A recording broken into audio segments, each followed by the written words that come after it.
What if an ordinary student simply took possession of Excalibur, the legendary strongest sword of all, capable of cutting through anything with a single strike? But obviously, this piece of shit loser isn't ready for that yet. He's all malnourished and weak. So hold your horses. Imagine if you could enter the manhwa you're reading and live inside it. You just have to be careful not to end up in a manhwa that's too f***ing hard. Our loser protagonist was reading one where, at the end, there was a duel between the rank 1 and rank 2 swordsmen. After a short battle between them, Nagi activates a broken-ass OP skill and cuts off the arm of Dean, the rank 2 swordsman. That wasn't the result he expected. Sometimes ranked players are using hacks too, and we don't even know it. So, with a lot of hate in his heart, he went to talk trash in the comments, saying that if this becomes the best comment, he will f*** up that girl using combusting blade. The problem is that this trash kid has always been lonely at school. He always avoided the popular kids. That's because whenever he tried to make contact, he was either ignored or treated coldly like the piece of garbage he was. But on that day, the blonde kid defended him, in a way. Meanwhile, the likes on his comment were slowly rising.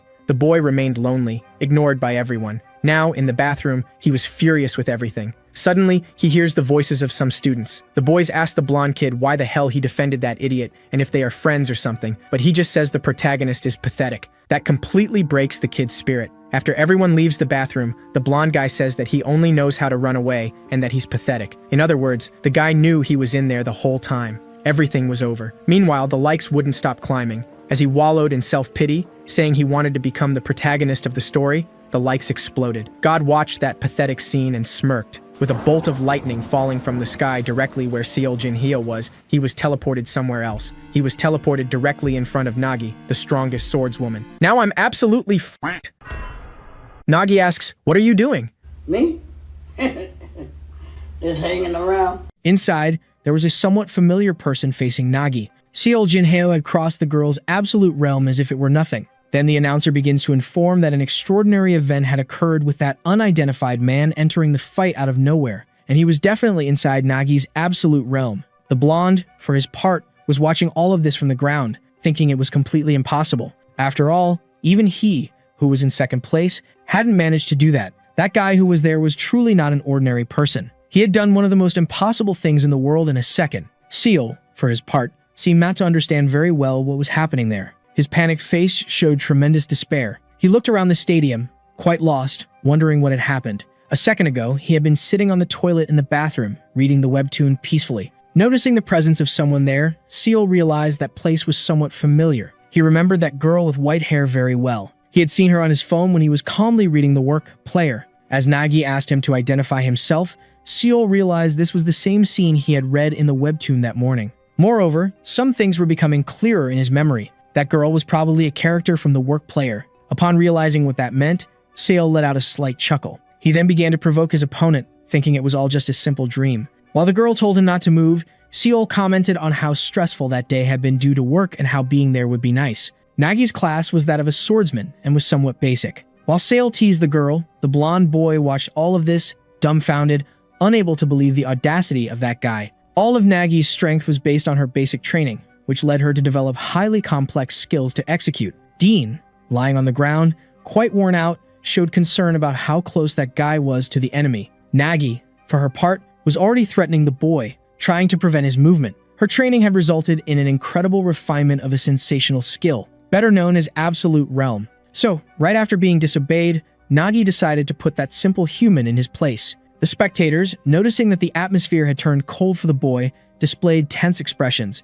Dean, for his part, was impressed by the amount of power Nagi still had left, seeming to have no limits in her abilities. That immense antipathy was indeed the true absolute realm of hers. Seo would probably go straight to the ground because it would be impossible to stand in the space the girl occupied. Staying alive in the face of such murderous intent would be the biggest challenge for that kid. Dean was then impressed to see that the boy was still doing well amidst all that chaos. Seo, for his part, even joked, saying that the absolute realm was just an extremely comfortable breeze to be in. Nagi, hearing that, began to consider it a warning that her enemy would not back down under any circumstances, and in that way, she decided to accept the boy's challenge. Without thinking twice, Nagi called the kid for a direct fight. Dean quickly realized that the girl was holding back and had drawn her sword to defeat Seo. The blonde kept wondering how strong that mysterious boy, scared of a sword, really was. After drawing her sword, Nagi pointed it directly at Seo, who was left speechless. He was trembling with fear because not even in a dream would he be able to face such a sharp weapon. But suddenly, Seol pulls a lot of determination from within his spirit that prevents him from fleeing the fight. He could not live his life running away from everything, even in his own dreams. Nagi, upon hearing the boy's trembling words, simply stares at him without any reaction. Since everything was just a dream to him, Seol questions her about her physical appearance. Nagi does not answer the boy, and he confidently repeats the question, sure that he would win the battle. Seol then takes his first step forward towards the enemy with the intention of attacking her. He was going to throw a simple punch at that girl who seemed utterly unbeatable. What Seol was experiencing was not merely a dream, and his useless attack was a thoughtless move. But there was a reason behind that clumsy strike from the protagonist, and the whole truth was hidden behind Nagi's sword, which was definitely not moving in any direction at that moment. Since there was no murderous intent there, Seol ended up thinking that Nagi would not kill him. To him, she just wanted to scare him a little to show how far apart they were in terms of power. However, there was something in all of this that Seol had no idea about. It was that the moment she wielded the sword, something had already been decided. Nagi had certainly just determined the slicing of her opponent into several pieces. With that, without thinking twice, she delivers a precise blow to the boy's body without any mercy. This generates an enormous impact similar to that of a bomb after hitting the ground. From above the stadium, the spectators were stunned, wondering what had happened there. Nagi, for her part, drew the attention of the fight's narrator for the final verdict of the battle. She wanted him to announce the results as quickly as possible. Then the guy highlights that the boy was clearly unable to continue fighting, and that victory, as expected, was claimed by the girl with white hair. The creator of that webtoon, upon realizing that Seol had lost, did not accept such a dull ending. It hadn't even stirred his heart, being completely different from the comment made by Seol. In light of these facts, the guy decides that it couldn't end like this and lets out a slight evil laugh. By clicking on his cell phone, he begins to literally mess with the protagonist's head. Seol seemed to be falling into an endless abyss like that of a black hole. His expression was completely worn out, and he kept questioning whether he had already died. He thought that everything around him was the end of his life. Suddenly, Seol begins to see a huge light high up in the place. His somewhat blurred vision starts to perceive some remnants of the world. There, by his side, was a blonde girl looking quite worried about his physical state. She kept asking Seol to wake up as quickly as possible. Finally, the protagonist manages to fully open his eye, looking quite scared by everything around him. That girl is a bit surprised to see that weak boy wake up after such a sinister blow. It was impossible to clearly know the level and rank of that character who called Seol stupid. He seemed very scared and nervous observing this presence. Finally, Seol breaks his silence and asks the guy where he was at that moment. But suddenly, he is grabbed by the neck in a very rough manner. The girl was going to forgive him for staring at her without permission, but ended up retracting that decision. To her, Seol asking such a question was a kind of bold provocation, as if he wanted to fight her. Based on that, she tightens the boy's neck even more with all her strength. He had crossed the line, and for that, he would be punished severely. She was so angry that she would literally make the boy disappear from there. But suddenly, someone arrives at the scene and orders the cessation of that torture. Immediately, the girl obeys that order without thinking twice. When released, Seol falls to the ground and feels quite relieved, able to breathe normally again. The commander apologizes to the boy because that girl had been born not long ago. After that, he introduces himself and tells the protagonist his mysterious name. That mystery quickly falls apart in a few seconds as he reveals that his name was Arthur, and he was the king of that world with a rank so high that it could not be counted. While Arthur was having this conversation with the visitor, the girl was begging to be released, placing all the blame on the boy. Upon hearing these pleas, the king simply asks her to quiet down because she had ruined his mood. After that, he begins to carefully analyze that intruder from his world. The same was trying to figure out what was wrong there, while Seol seemed very scared by the presence of a true god. Seeing Arthur approach, planting his sword in the ground, Seol becomes even tenser, begging for his life and for the forgiveness of the owner of that world. Witnessing all the commotion caused by the boy, the king decides to explain better the situation he was in. Then Arthur kindly asks Seol Jin Heo to pay close attention to his words. After that, the king extends his hand towards the fallen boy, and reveals that he decided to take him in after thinking for a while. However, Seol would become an official player of that game, and he didn't seem to like that idea very much. Upon hearing that he would be a character in that game, the boy becomes a bit confused. To him, all of that was supposed to be the title of a webtoon, and that's why the king realizes the boy hadn't read carefully. At that moment, Seol becomes even more confused, knowing he missed some very important information. He still felt a lot of pain in his neck due to the attack made by that crazy girl. But Arthur seems to not care about that and decides to proceed with all his plans. He then decides to show the boy his entire world, and with a snap of his fingers, everything seems to disappear to make way for the presentation of that place. The Celestial Arena, better known as Terrarium, was filled with gold and endless treasures, with many hopes and dreams for those who arrived there. and those who ascended it had a specific name. They were the incredible players with extraordinary abilities. Upon hearing about the players, Seal displays a somewhat tense expression, thinking he would be one of them. Arthur then confirms this information, as that was the new position of that simple boy. Soon he points to a blonde boy who was there, and also to a little girl with white hair who was also present. Then finally, he arrives at the protagonist, who was utterly shocked. In a rather trembling manner, he tries to ask a question to the owner of the place. Seal then questions if he would really become a player like those characters, and he is positively answered by Arthur, who found it incredible. The boy, despite all this clarifying conversation, did not understand the reason for all of it. He wanted to know why he had been chosen for this position so suddenly. Upon hearing this question, Arthur doesn't quite understand and makes a silly face. Again, Seal asks why he had to become a player and compete with those characters who were almost monsters. Moreover, there was a limit to how absurd someone could be, and Arthur couldn't decide in that way what the boy would or wouldn't do. Upon hearing these somewhat defiant justifications from the protagonist, the king seems to not understand very well. So he responds to the boy that all of that was because of his comment, making him quite tense. That post said that if he were the best, Seal himself would wipe the floor with the face of that girl who wielded the combustion sword. This threat from Seal could only be fulfilled if he became a player, according to the king, since Nagi was in the celestial arena terrarium. Realizing he got himself into trouble because of a simple comment, the boy displays a desolate expression. To him, that was nothing more than a miserable post of no importance. But according to Arthur, he should have thought about writing a better comment without threatening anyone. This truth spoken by the king leaves the boy quite sad and almost in tears. But suddenly, Arthur starts laughing a lot and informs that he was just joking with Seal. He certainly wouldn't force the boy to do that. Based on this, Seal would indeed have the option to give up everything. But Arthur didn't know that the boy wanted so much to return to reality. Upon hearing these words from the king, Seal becomes a bit thoughtful about it. This reality was a place full of people who did nothing but belittle him whenever they had the chance. And this makes Seal think deeply about whether to return to the normal world or not. Then, without wasting any time, Arthur questions the boy about his final decision. At that moment, Seal's mind became calm as he had the opportunity not to live in a horrible place like the real world. So he decides to ask Arthur Nim a question. He wanted to know what he would gain if he defeated the first place in the game. Upon hearing this question, the god even lets out a slight chuckle and responds that the winner could choose anything of their interest. Soon, Arthur extends his hand to seal the deal with the boy, as he already seemed determined about what he wanted. Then Seal accepts the invitation and decides that at least he would try to live in that game to defeat the first place. After that, Arthur forcefully plants his sword in the ground again. This creates a kind of teleportation circle that would take Seal directly to the tower. Arthur then warns the kid that this would be the last time he would be saved, and if it happened again, things would get complicated for him. When the king was finally about to start the teleportation, Sol asks for a moment of calm. He interrupted the incredible ritual of the guy to try to claim some equipment because he didn't want to be sent to the tower without anything to fight with. Sending him without any form of defense was quite irresponsible coming from someone who should be a caring god.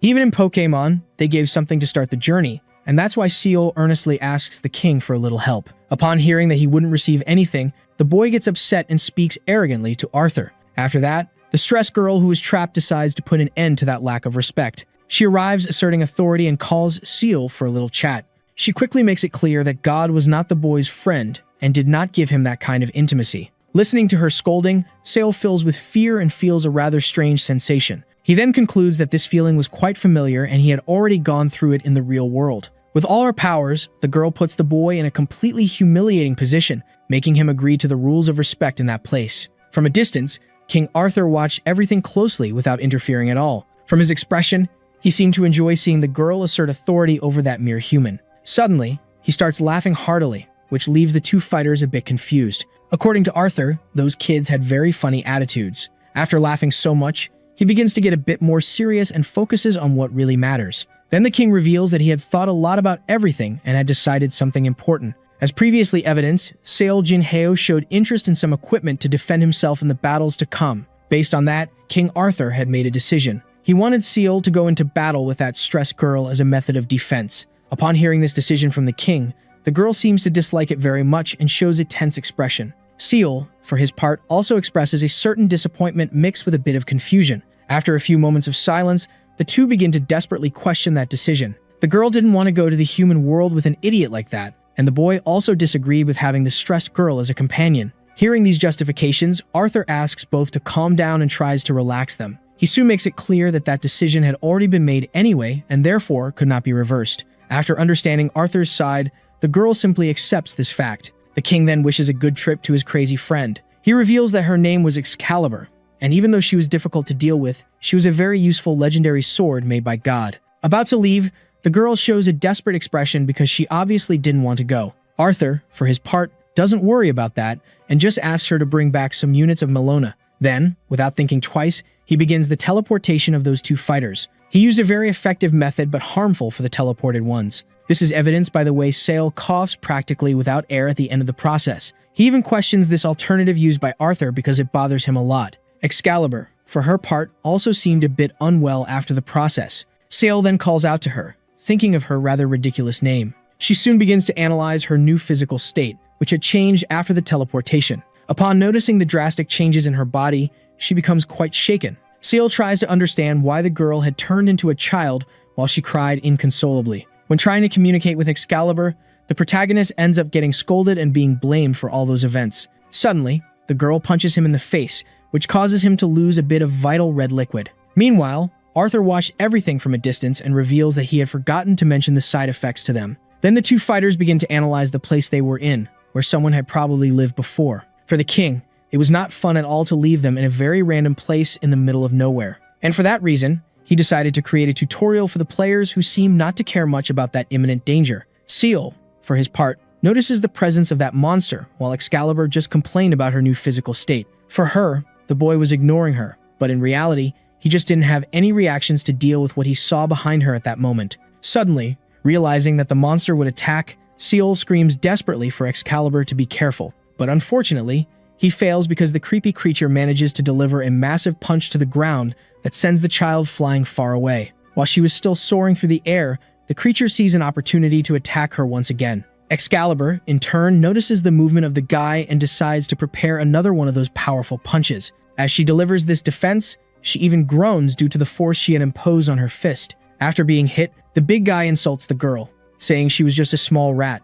Then the fight becomes even more frantic, and the two start brawling wildly while Seal just watches, too worried about Excalibur. After a few moments of intense fighting, the enemies take a brief pause. Seal then asks if Excalibur is okay, and she replies that she hadn't seen the enemy approaching from behind her. After that, the boy decides to ask about the identity of that monster and why it was attacking them. The guy, in turn, just repeats the lines spoken by the protagonist, because it was something that gang of thieves, better known as Red Hood with a base rank, would also like to ask. Soon, the Red Wolf, who was a monk class player, tells the duo that the price for attacking that place was quite high. Then he asks if the two had resolved their childish fight, and he quickly orders his soldiers to capture the girl first, receiving an affirmative response from everyone. Without thinking twice, the men charge at Excalibur immediately with the intention of capturing her. It was for that reason that she didn't like the human world, and when questioned by Sale, she simply asks for his absolute silence. With no other way, she just asks the idiot to hold on tight. Sale doesn't quite understand what the girl meant by that and feels quite confused. Suddenly, the girl begins to transform and turns into some remnants of fire. Impressed, Sale watches this transformation speechlessly with wide eyes. As time passed, those flames transform into a sword above the protagonist's hand. Even the enemies seem incredulous at the girl's abilities and just watched her transformation without any reaction. With that ego weapon, the two fighters were capable of winning that fight easily. But then, observing the boy, the Red Wolf seems to fear nothing. Watching all that entertainment, Arthur starts to laugh. Suddenly, Sale lets out a desperate scream in the middle of the battlefield. He had just realized that his fierce sword had become nothing but a useless broken trinket. From his blank expression, it is possible to affirm that this fool would probably be annihilated, and the duo was screwed with no chance of victory. Excalibur was nicknamed the Ego Sword as if it were a true weapon with a soul, a true shield that grew with its master and possessed infinite possibilities. However, at that moment, it meant something not so good, because she was powerless and had no ability to defend her user. Sale, in turn, was in the student class, and his rank was the lowest possible, so he already accepted that he was screwed facing those enemies. Observing the completely useless sword, Excalibur was in a desolate state. The weapon was also of the Ego class, displaying the lowest rank possible, just like the protagonist. Excalibur had just had the worst experience of her life minutes before and couldn't believe the state she was in. At that moment, Seal was trying to communicate with the girl, who just wanted to be alone and get back home as quickly as possible. From a distance, the Red Wolf was just watching everything with a frustrating expression. Then he comments that he found all of that ridiculous, and that Seal's kind was complete trash. The Red Wolf soon announces that since the boy had ruined his troops' hideout, he would have to pay dearly for it, leaving him quite desperate. The boss's henchmen were already choosing which parts of that boy's body they wanted to keep. Seal's expression showed his concern as he thought those guys were really crazy. But there was no way out because if he continued like that, he would die again, and he needed to find a way to escape as quickly as possible. Suddenly, looking to the side, Seal realizes that Excalibur had gotten up and was heading towards the enemies. At that moment, she just wanted to make sure of the offensive remarks made by the villains to take action regarding that. Excalibur was very furious that those guys had put her together with a fool. After realizing the immense power that little girl possessed, they even considered the possibility of her being a rancor. Watching everything, Arthur notes that the girl had been very audacious in holding back some of her power. Without thinking twice, Excalibur begins to act, seeking the death of her enemies. In her first attack, a massive explosion is created at the site, and this proves sufficient to instill fear in those slackers. As they had never seen a skill like that before, the most viable alternative was to run away as fast as possible. But Excalibur already had blood in her eyes and had determined that the place would be the grave of those fools. Then she lets out a wicked laugh, thinking about how she would successfully finish that battle. Shortly after that, she prepares to unleash a huge flame to completely roast her enemies. But in an unusual turn of events, Excalibur ends up failing and cannot use her powers. She then falls into despair,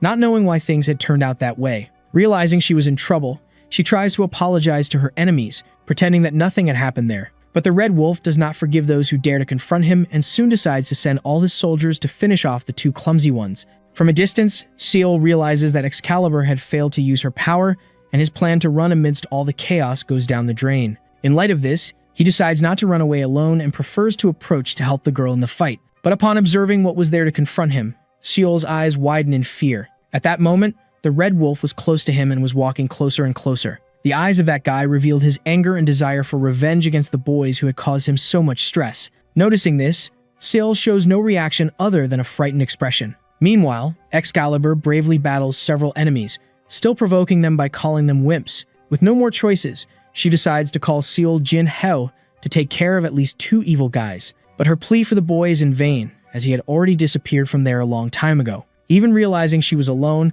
Excalibur tries to shout the boy's name again to see if he appears, but in any case, she is unsuccessful. Meanwhile, Seal runs as fast as he can to escape the big guy. He wasn't crazy enough to enter a fight like that, as he was aware he couldn't hit someone like the Red Wolf. Suddenly, the protagonist notices that the place has become very quiet and soon assumes that Excalibur has been caught. Seal tries to push those bad thoughts out of his head while expressing his frustration with this new world he had gotten into. In any case, he wouldn't help Excalibur at all in that battle due to his weakness. But in the end, nothing changed, and Seal ends up tripping over a stone while running. He falls abruptly to the ground, making a huge noise at the sight. In the end, all this boy had done was run from reality whenever he could. After lying on the ground for a few moments, Seal slowly gets up, breathing heavily, and he says there is nothing more he could do there. He considered himself very weak and useless for being just a normal student in high school. After so many thoughts, he confirms that there was nothing he could do to resolve such situations. Seal then begins to have flashbacks of when he was excluded at school, kneeling alone in a corner. He was also in the middle of that place on his knees, thinking about the best thing to do at that moment. Suddenly, a chilling voice emerges, asking if he was running once again. To the owner of that booming voice, the boy's actions were very pathetic. He then gets startled and seems to have a reality shock, displaying a thoughtful expression. The boy's goal was to reach that tower full of wonderful prizes, but the path to get there was proving almost impossible. At that moment, the villain was humiliating Excalibur for having shown such confidence and ultimately failing to hold her ground. To him, the girl was just pathetic and weak. Excalibur, on her part, found it irritating that guy was saying those things since he was just sending his henchmen to do the hard work. While the Red Wolf called the girl rude, she just wanted a chance to win that fight with an ace up her sleeve. Then suddenly, the big guy prepares to attack, and finally, an opportunity arises for the girl to use her power. Without thinking twice, she begins to concentrate with the intention of catching the enemy by surprise. Seeing that Excalibur was about to take a fatal hit to the face, Seal appears to try to save her. The Wicked One and the blonde girl are then stunned to realize the presence of the runaway boy. As there was no more time to go back on his decision, the Red Wolf strikes with all his might. After nearly causing an earthquake in the area, the man begins to observe the damage he has done. There was no one else there as the two fugitives had successfully dodged the blow. At that moment, Excalibur was finishing off Seal with words, as she thought he was already far away after running off. She humiliated the boy, saying she would have succeeded on her own without his help, which made him quite sad. After hearing those harsh words, Seal fills his eyes with tears and feels like an idiot who couldn't do anything useful in his life. Excalibur then widens her eyes, realizing she had hurt the boy. Based on that, she takes a deep breath while thinking about what to say to the poor guy. After a few seconds of silence, she decides to break her silence to comfort the kid. Finally, Excalibur asks him to stand up and explains that she hadn't undermined the boy's potential. In an unusual manner, she asks Seal to hold her hand tightly, and she proposes that they fight together with the aim of defeating the wicked man. Still, with a tearful expression, Seo Jinhyo just watches the girl, quite hurt by her previous words. But after a few seconds of staring at her, he gathers courage and decides to accept that agreement. Then the two make a pact of commitment with an emblematic handshake, making peace. Excalibur, in turn, seemed excited about it, giving a smile from ear to ear. Even Commander Arthur displayed a happy expression watching the two fighters unite. With that, he allows the fusion of the boys' powers, making them even stronger. Observing that insane power, the Red Wolf seemed unable to believe it. To him, it seemed much stronger than Nagi, the one who held first place on the competition podium. At that moment, Saul struck an imposing pose, seeming to fear nothing and no one. Excalibur's transformation into a sensational sword would surely help them win the battle. The adversary Seo Jinhyo needed to defeat was himself, with his weak personality. Excalibur was very stressed with that bastard since she was only going to share half of her strength with him. He was already approaching the Red Wolf but had drained all the girl's strength to reach his goal. At that moment, the battle between Seal and the big guy was already underway and promised to be frantic. Meanwhile, his frontline soldiers were cowering in fear of fighting. Then the leader of that group emphasized that he was the only opponent of the protagonist. He soon showed his disdain for bastards like Seal, who blindly trusted his equipment and advanced underestimating the enemy. This was the reason he had founded that guild made up only of thieves, but it made no sense to the protagonist. At that moment, the Red Wolf called for the attention of his opponents because he wanted to demonstrate how to use real strength. Then he delivered a powerful blow that made the entire ground tremble. From a distance, the big guy's henchmen praised their boss's performance in battle and moved away, fearing being sucked in by that incredible power. That dude even mocked the ego sword, saying it was practically useless. For if Sale didn't get close to him, he wouldn't be able to land any blows to win. Then the Red Wolf hurled a giant rock at the protagonist intending to crush him, mocking that he would sell his sword for a high price. But at that moment, the protagonist seemed to have a card up his sleeve as he remained calm amidst those taunts. Soon, he firmly grasped the ego sword, ready to demonstrate all its destructive potential. He stared at his enemy with a look that could instill fear in anyone an easily farmed aura. Then suddenly, Seol began to use his strength, startling the Red Wolf, who widened his eyes. Seol had managed to hold that giant rock as if it were nothing, and without thinking twice, he threw the artifact at his enemies. Watching that giant thing coming their way, the guys expressed very tense looks. After a few moments, the rock had annihilated that entire clan, sending them flying far away. Most of them were thrown into the air and mercilessly crushed by the boulder. After all that, only dust could be seen around the area. A few moments after Sale's masterful throw, he appeared amidst all that dirt. He looked very worn out due to the amount of energy exerted in that blow. Seol no longer had the strength to remain standing but celebrated the fact that he had managed to defeat his enemies. Inevitably, the kid ends up falling to the ground due to extreme exhaustion amidst a lot of destruction. Then, after this crazy fight, the information panel appears, informing that the Red Hood Thieves Guild has been annihilated. Seol Jinhyo,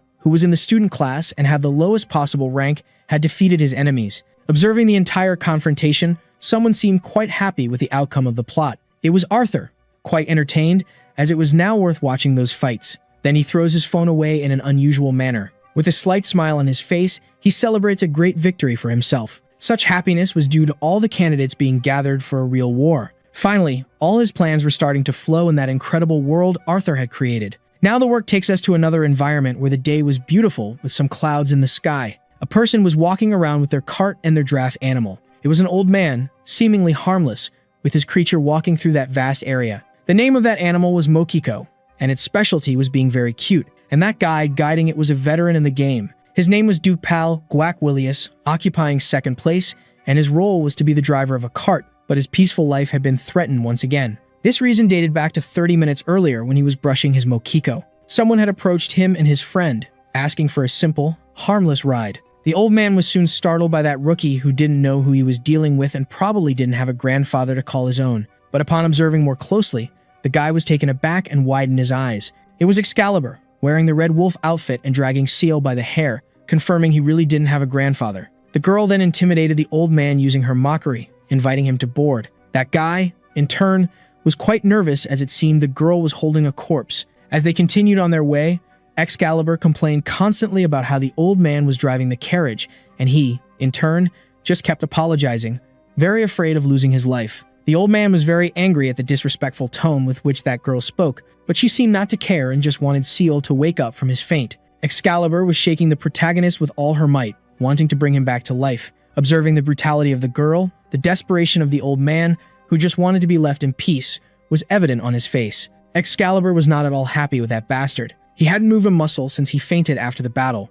It really seemed that the protagonist had died from exhaustion. But Excalibur didn't care about the boy's death and only thought about what would happen to her now and if Arthur Nim would take any action about everything. Then suddenly, the girl lost her patience and hit the boy, calling him a spicy fried squid with rice. With this somewhat crazy method, the boy woke up and immediately started saying he didn't remember anything anymore. Excalibur found Seal quite useless and weak for having actually entered a vegetative state after taking his hand after the battle. However, the protagonist remembered that she was exerting some kind of incredible power very similar to a force field or something like that. In any case, since Seal didn't recall the rest of the process to reach that incredible state, all that flattery was practically useless. Excalibur, in turn, suspected that the kid had won the fight just because of his enormous luck. But it was practically impossible for someone to wield the magnificent sword successfully without actually having experience, even if Seal Jin Ho seemed quite stupid. To the girl, that bastard had shown a good side amidst so much chaos, for he hadn't just finished off a single weak person but an entire clan.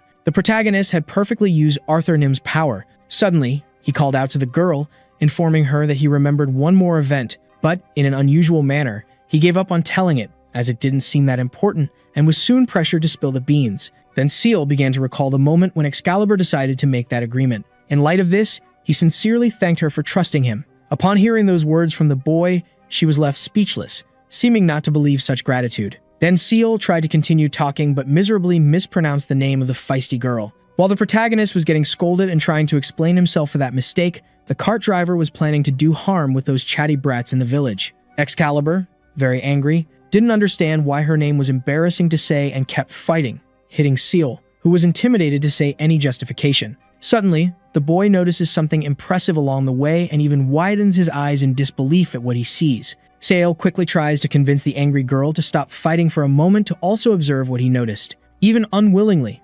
Excalibur takes her focus off her anger and gazes at the horizon, admiring what she sees. Just ahead stood a huge tower that captivated the eyes of those two fighters. That place was better known as the entrance to the village. Moving forward, it was possible to spot some soldiers controlling the community's entrances. Noticing this, Seal realizes that the two were in deep trouble. He didn't have many resources with him to pay the soldiers, who charged to allow visitors entry. That boy was going crazy thinking if he should get a part-time job, while Excalibur merely observed his despair with mockery. Then the girl points out that she had stolen all the money from those thieves to calm her brother down. Upon realizing they no longer needed to worry about money, the boy begins to praise his friend out of sheer happiness for having thought of the wicked plan. Excalibur then takes advantage of Seal having nothing to complain about and orders him to establish a kind of subordination to always obey her commands. As the girl outlines the first steps to take upon entering the village, someone shouts that they were there. The old man was literally ratting out the two fighters so that the police would arrest them. According to him, the boys had threatened him to get a ride. Excalibur quickly tries to explain that he had only asked for a favor and that the old man had accepted it without issue. However, Seal treacherously confirms the man's accusation. Going further, the boy plays the victim as if he knew nothing, which infuriates the girl completely. Suddenly, the two start fighting inside the cart, but this is futile, as both were being accused together of having threatened the victim. And according to the guy, that wanted poster was evidence that the duo were active members of the Red Hood Guild. The old man swore up and down that his information was correct, but the two fighters vehemently disagree that they were part of any evil clan. Then one of the police officers fixes his gaze on the clothing of those teenagers. Based on the cloaks worn by the two, he concludes that they were indeed members of the Thieves' Guild and should be arrested immediately. Without thinking twice, the captain orders all units to surround the criminals as quickly as possible. Watching this, Seal and Excalibur become quite nervous, as it was all just a misunderstanding. While observing the scene around him, the protagonist notices something that catches his attention. There was a man on a hill, watching everything intently. He seemed to know everything and made a statement about those acts. Some travelers soon grew impatient with the wait caused by the commotion of such criminals appearing. Excalibur becomes anxious, seeing that those guys were urging for haste to arrest them, as they didn't even know what was happening there. At that moment, it seemed that Seal Jin Heo was about to have a mental breakdown and would try to run away alone again. Then the girl decides to slap the boy to get him to pay attention and not cowardly leave. Noticing that he had been seen, Seal tries to deceive the girl by saying he wouldn't run away at all. He had recently decided that he wouldn't flee, resisting all his urges to hold back. In the protagonist's mind, since they were being arrested by mistake, if he explained the situation properly, they would be released and everything would be fine. Then a soldier orders the duo to exit the wagon and raise their hands, to which Seal immediately responds affirmatively. The protagonist tries to calm Excalibur in that frightening situation by saying he had a nearly foolproof plan to put into action. But suddenly, when he looks back, he realizes that the girl was already in the air, preparing to attack the police officers. She was quite enraged because the men had incriminated her without even knowing her identity,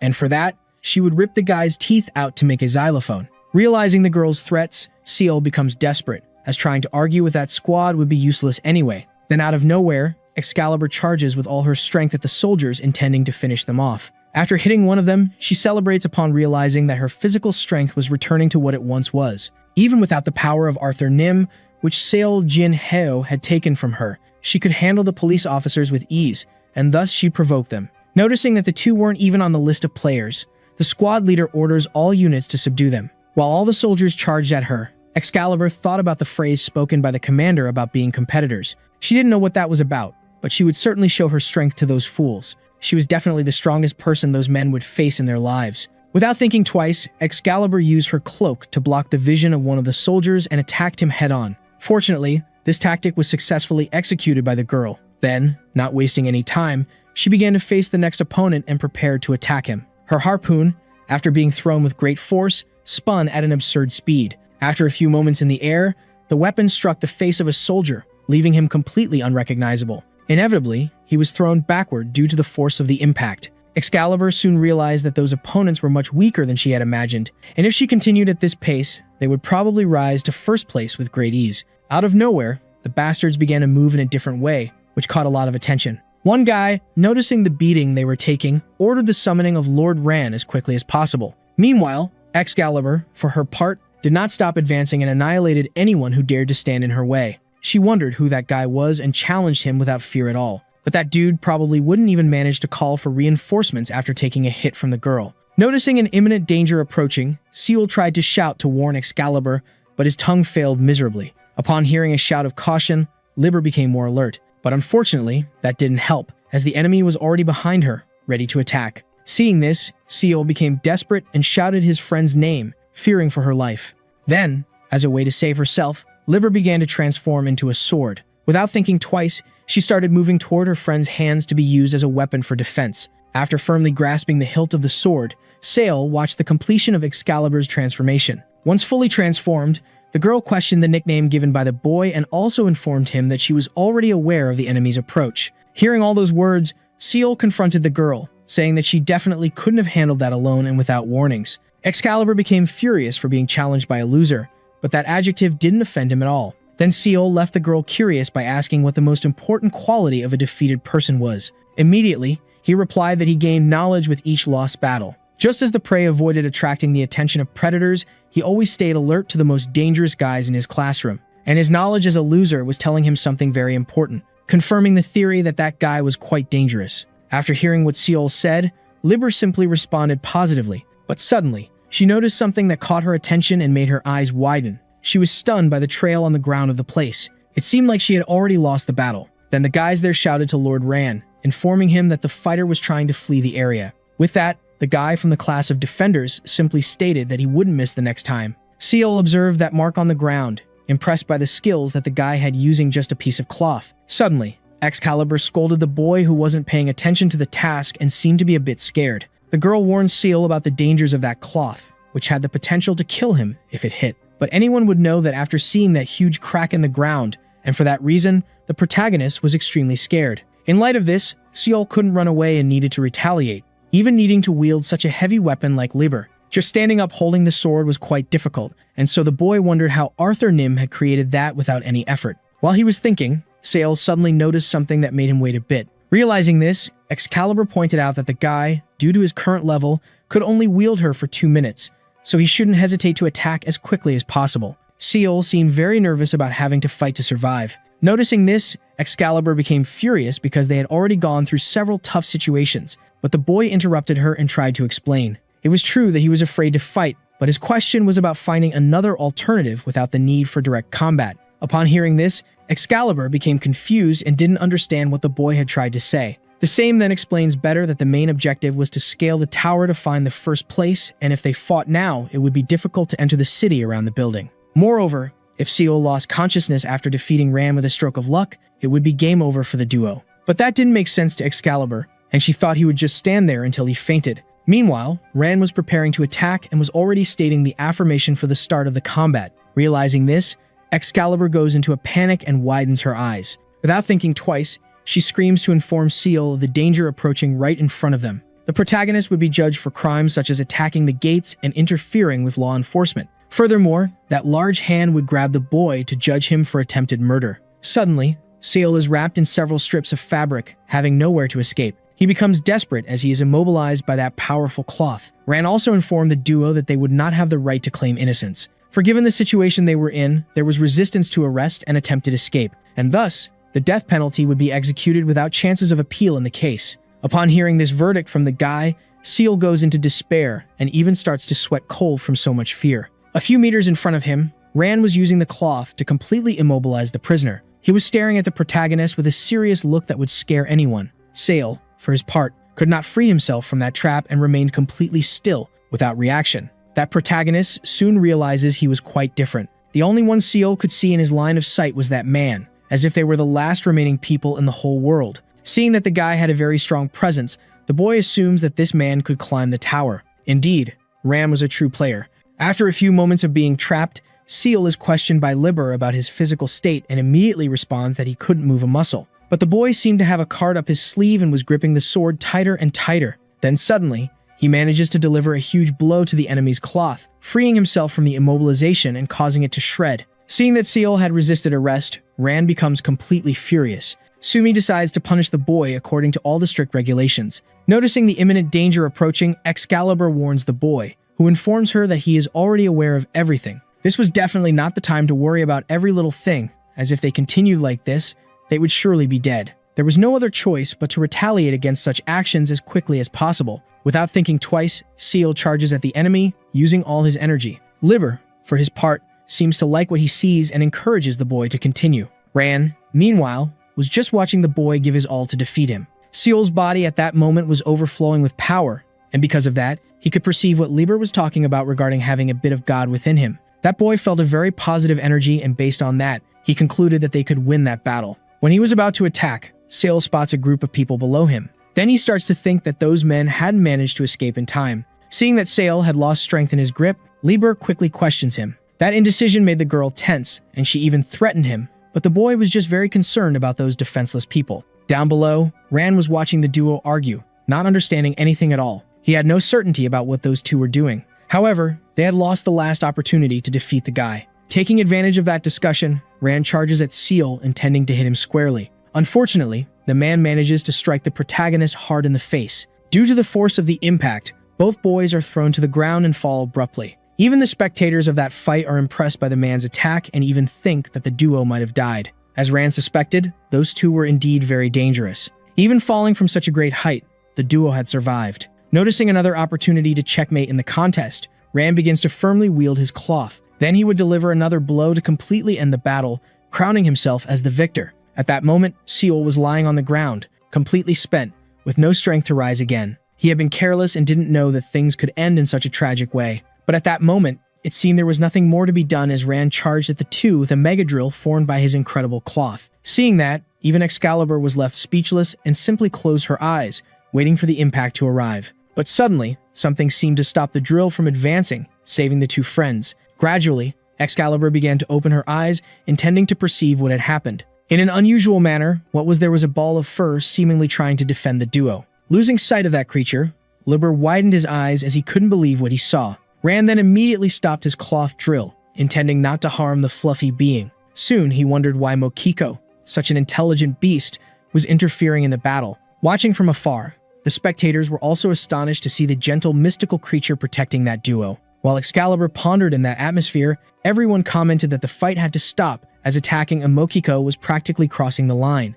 Mr. Ran, on his part, merely observed everything, reasoning about what actions to take. Gradually, he seemed to begin retracting his magical cloth. That element seemed to distance itself from Liber as if indicating a ceasefire. Rand's expression at that moment indicated a certain dissatisfaction, apparently. Meanwhile, Mokiko tried to protect the two targets of the guy with all its cuteness, but the blonde seemed like he wouldn't stop there and surely still had a card up his sleeve to put into practice. Then suddenly, he threw the cloth with all his strength towards Excalibur in a cowardly act, giving no chance for defense. The girl unfortunately ended up being hit squarely in the neck and was thrown back due to the high impact force. After that, Rand ordered his soldiers to restrain the two to punish them according to regulations. However, Mokiko seemed to dislike that very much. Unfortunately, the fluffy creature couldn't achieve its goal, and the duo ended up being thrown into the chessboard. After all that chaos, Rand headed towards a building where his superior was. That guy seemed not to believe the words spoken by the blonde and let out many evil laughs. The truth was that Mokiko had obstructed Rand and also tried to protect the supposed criminals. According to the guy, this blonde had confused innocent people with criminals again, using a single plausible justification about a real attack on the gates. Then suddenly, the boss asked Rand to observe an item he had obtained. One of the villains was wearing that tie, and the different material used to make that accessory was somewhat suspicious to him. Then suddenly, the superior widened his eyes, realizing something very revealing. When informed that the tie was quite familiar, Rand quickly questioned his boss if he had someone in mind. The two then discussed the guy who had easily passed through Nagi's absolute domain some time ago, and they soon concluded that it indeed was that man. Based on that, the dean, who was a swordsman class and rank number 2,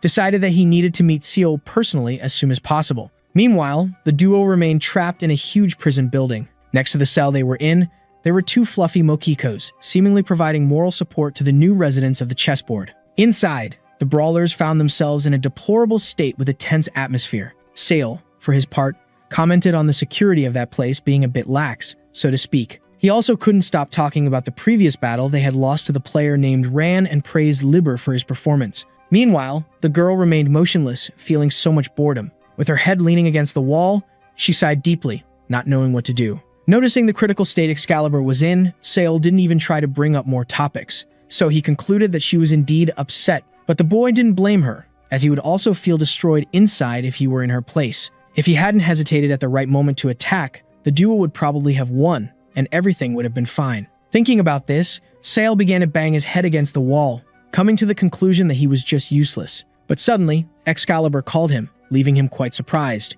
In an unusual manner, the girl apologized for her actions, seeming very remorseful. After hearing this, Seal displayed a stunned expression, seeming not to believe it. In all this confusion, he decided to ask the reason for this difficult decision to apologize made by her. It really seemed that Liber was pretending so that he could hit the kid after he let his guard down. But soon she informed him that she was just admitting what she had done wrong, as she had initiated the fight on her own, dragging the two into a huge mess. With a rooster on his head, Seal informs that he understood everything, afraid of getting hit again by his dear lady. Excalibur had no intention of just apologizing verbally and moving on as if nothing had happened, so she decides to take full responsibility. Then, in an unusual manner, she asks the protagonist to hit her in the face without holding back. Hearing this, Sale becomes quite confused, but she insists that he should do it. It seemed that Excalibur always resolved everything with violence, which is why she continued to charge ahead recklessly without any thought or consideration. Suddenly, Sale's eyes widen as he seems to think of a better alternative without resorting to violence.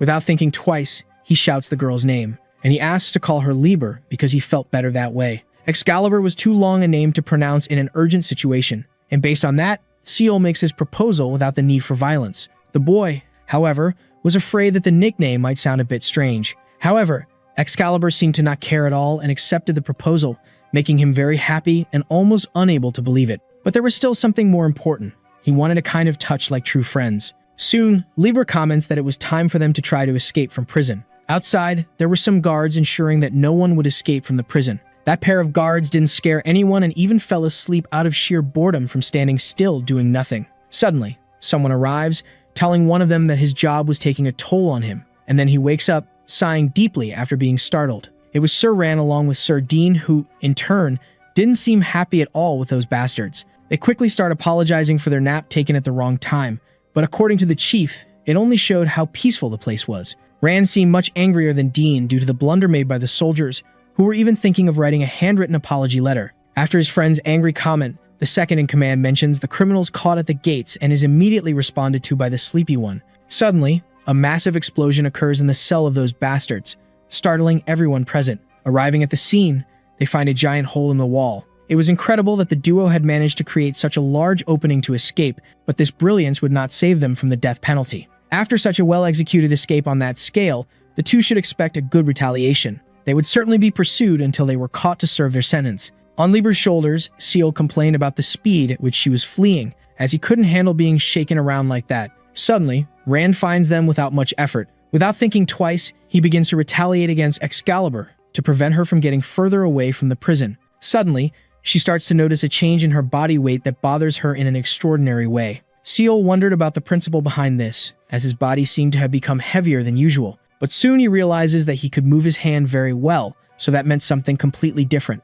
What had become heavier was definitely not his body. All that weight actually came from the clothes the boy was wearing. Rand had already marked all the garments of those two, meaning they would remain under his control for at least half the day. Seal then emphasizes that they were not criminals, and the only reason they went to the village was to climb the Great Tower. Upon hearing this, Rand ponders these statements. The entrance village had been sought after by dozens of people like Seal, attracted by the shine of the celestial terrarium like insects, according to him. However, considering that those claims were true, Rand further recommends the duo's withdrawal, which leaves Liber very enraged. The tower was a place full of players, like that guy who thought he was better than the two friends. According to him, it was impossible to reach the goal under the conditions the duo was in. Then Dean interjects in the conversation and decides that such humiliations should stop immediately. Soon he approaches Seal, who was lying on the ground, and then he asks for the true identity of the weak boy. Looking into the guy's eyes, Seal feels a bit disoriented by the question. He soon realizes that the guy was not a complete stranger.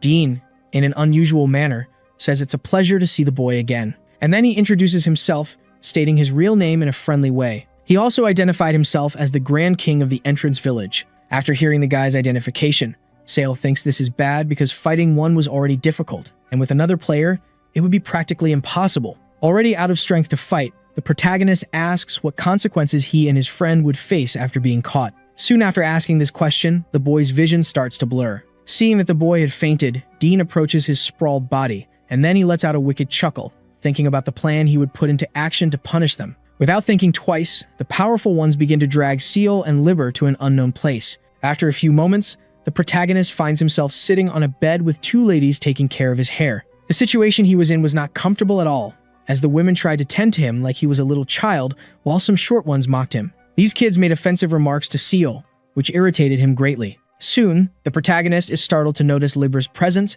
who was trying to convince him to eat a bit due to the high quality of the food. Seal then panics upon learning that even the girl didn't know where they were at that moment. When he informs that he wanted to escape from those monsters as quickly as possible, someone is bothered by that nickname. The protagonist had literally called the powerful Sir ran a freak in front of him, but the guy seems to overlook this offense, asking Seal to follow him to a still mysterious location. He also informs that the Dean was waiting for the protagonist at that moment. Without wasting time, the two immediately start walking to the designated place. Very suspicious, Seal walks, thinking about why Rand had changed so much after beating him and Liber. The boy was quite angry because the girl wasn't there, and without her, he was just an ordinary high school student. Finally, after walking so much, the two arrive at Dean's office. Then Rand asks Seal to enter first. After the door opens, the very nervous boy widens his eyes upon making eye contact with the Dean for the first time. The man was sitting on a sofa in front of a window. Soon, he notices the protagonist's presence and turns to greet him. Indeed, that duo had surprised Dean moments before. They had opened a hole in the prison wall to execute a meticulous escape, and that's why Seal doesn't hesitate to apologize to the Dean. That cell wasn't so easy to break, according to the king himself. Based on that, the man asks if Seal had managed to break Nagi's absolute control using that same ability. It was clear that the boy's weakness was fainting after using his power, and this ability was of great interest to the king. After hearing so many words from the man, Seal starts to sweat cold with fear. He didn't know how to respond or if he should tell the truth. It probably wasn't a bluff when Dean claimed to be the king of the village, and that justified why Rand always followed him. Based on a thorough analysis of the facts, the boy concludes that telling the truth might be the best option. But whether the man was trustworthy enough to know that the origin of his abilities was divine help became a huge doubt. In reality, there was a possibility that Dean wouldn't even believe his words. Soon, Seal is surprised to learn that it was perfectly fine if he didn't want to talk at that moment due to the tension. For Dean, it was common for the boy, as a good player, to want to hide his ability, but he didn't understand the reason for this question. The king then replies that he was just curious about the subject, but Seal finds that very strange. Without wasting time, the boy asks why he was called there, and Dean says he had something to give him.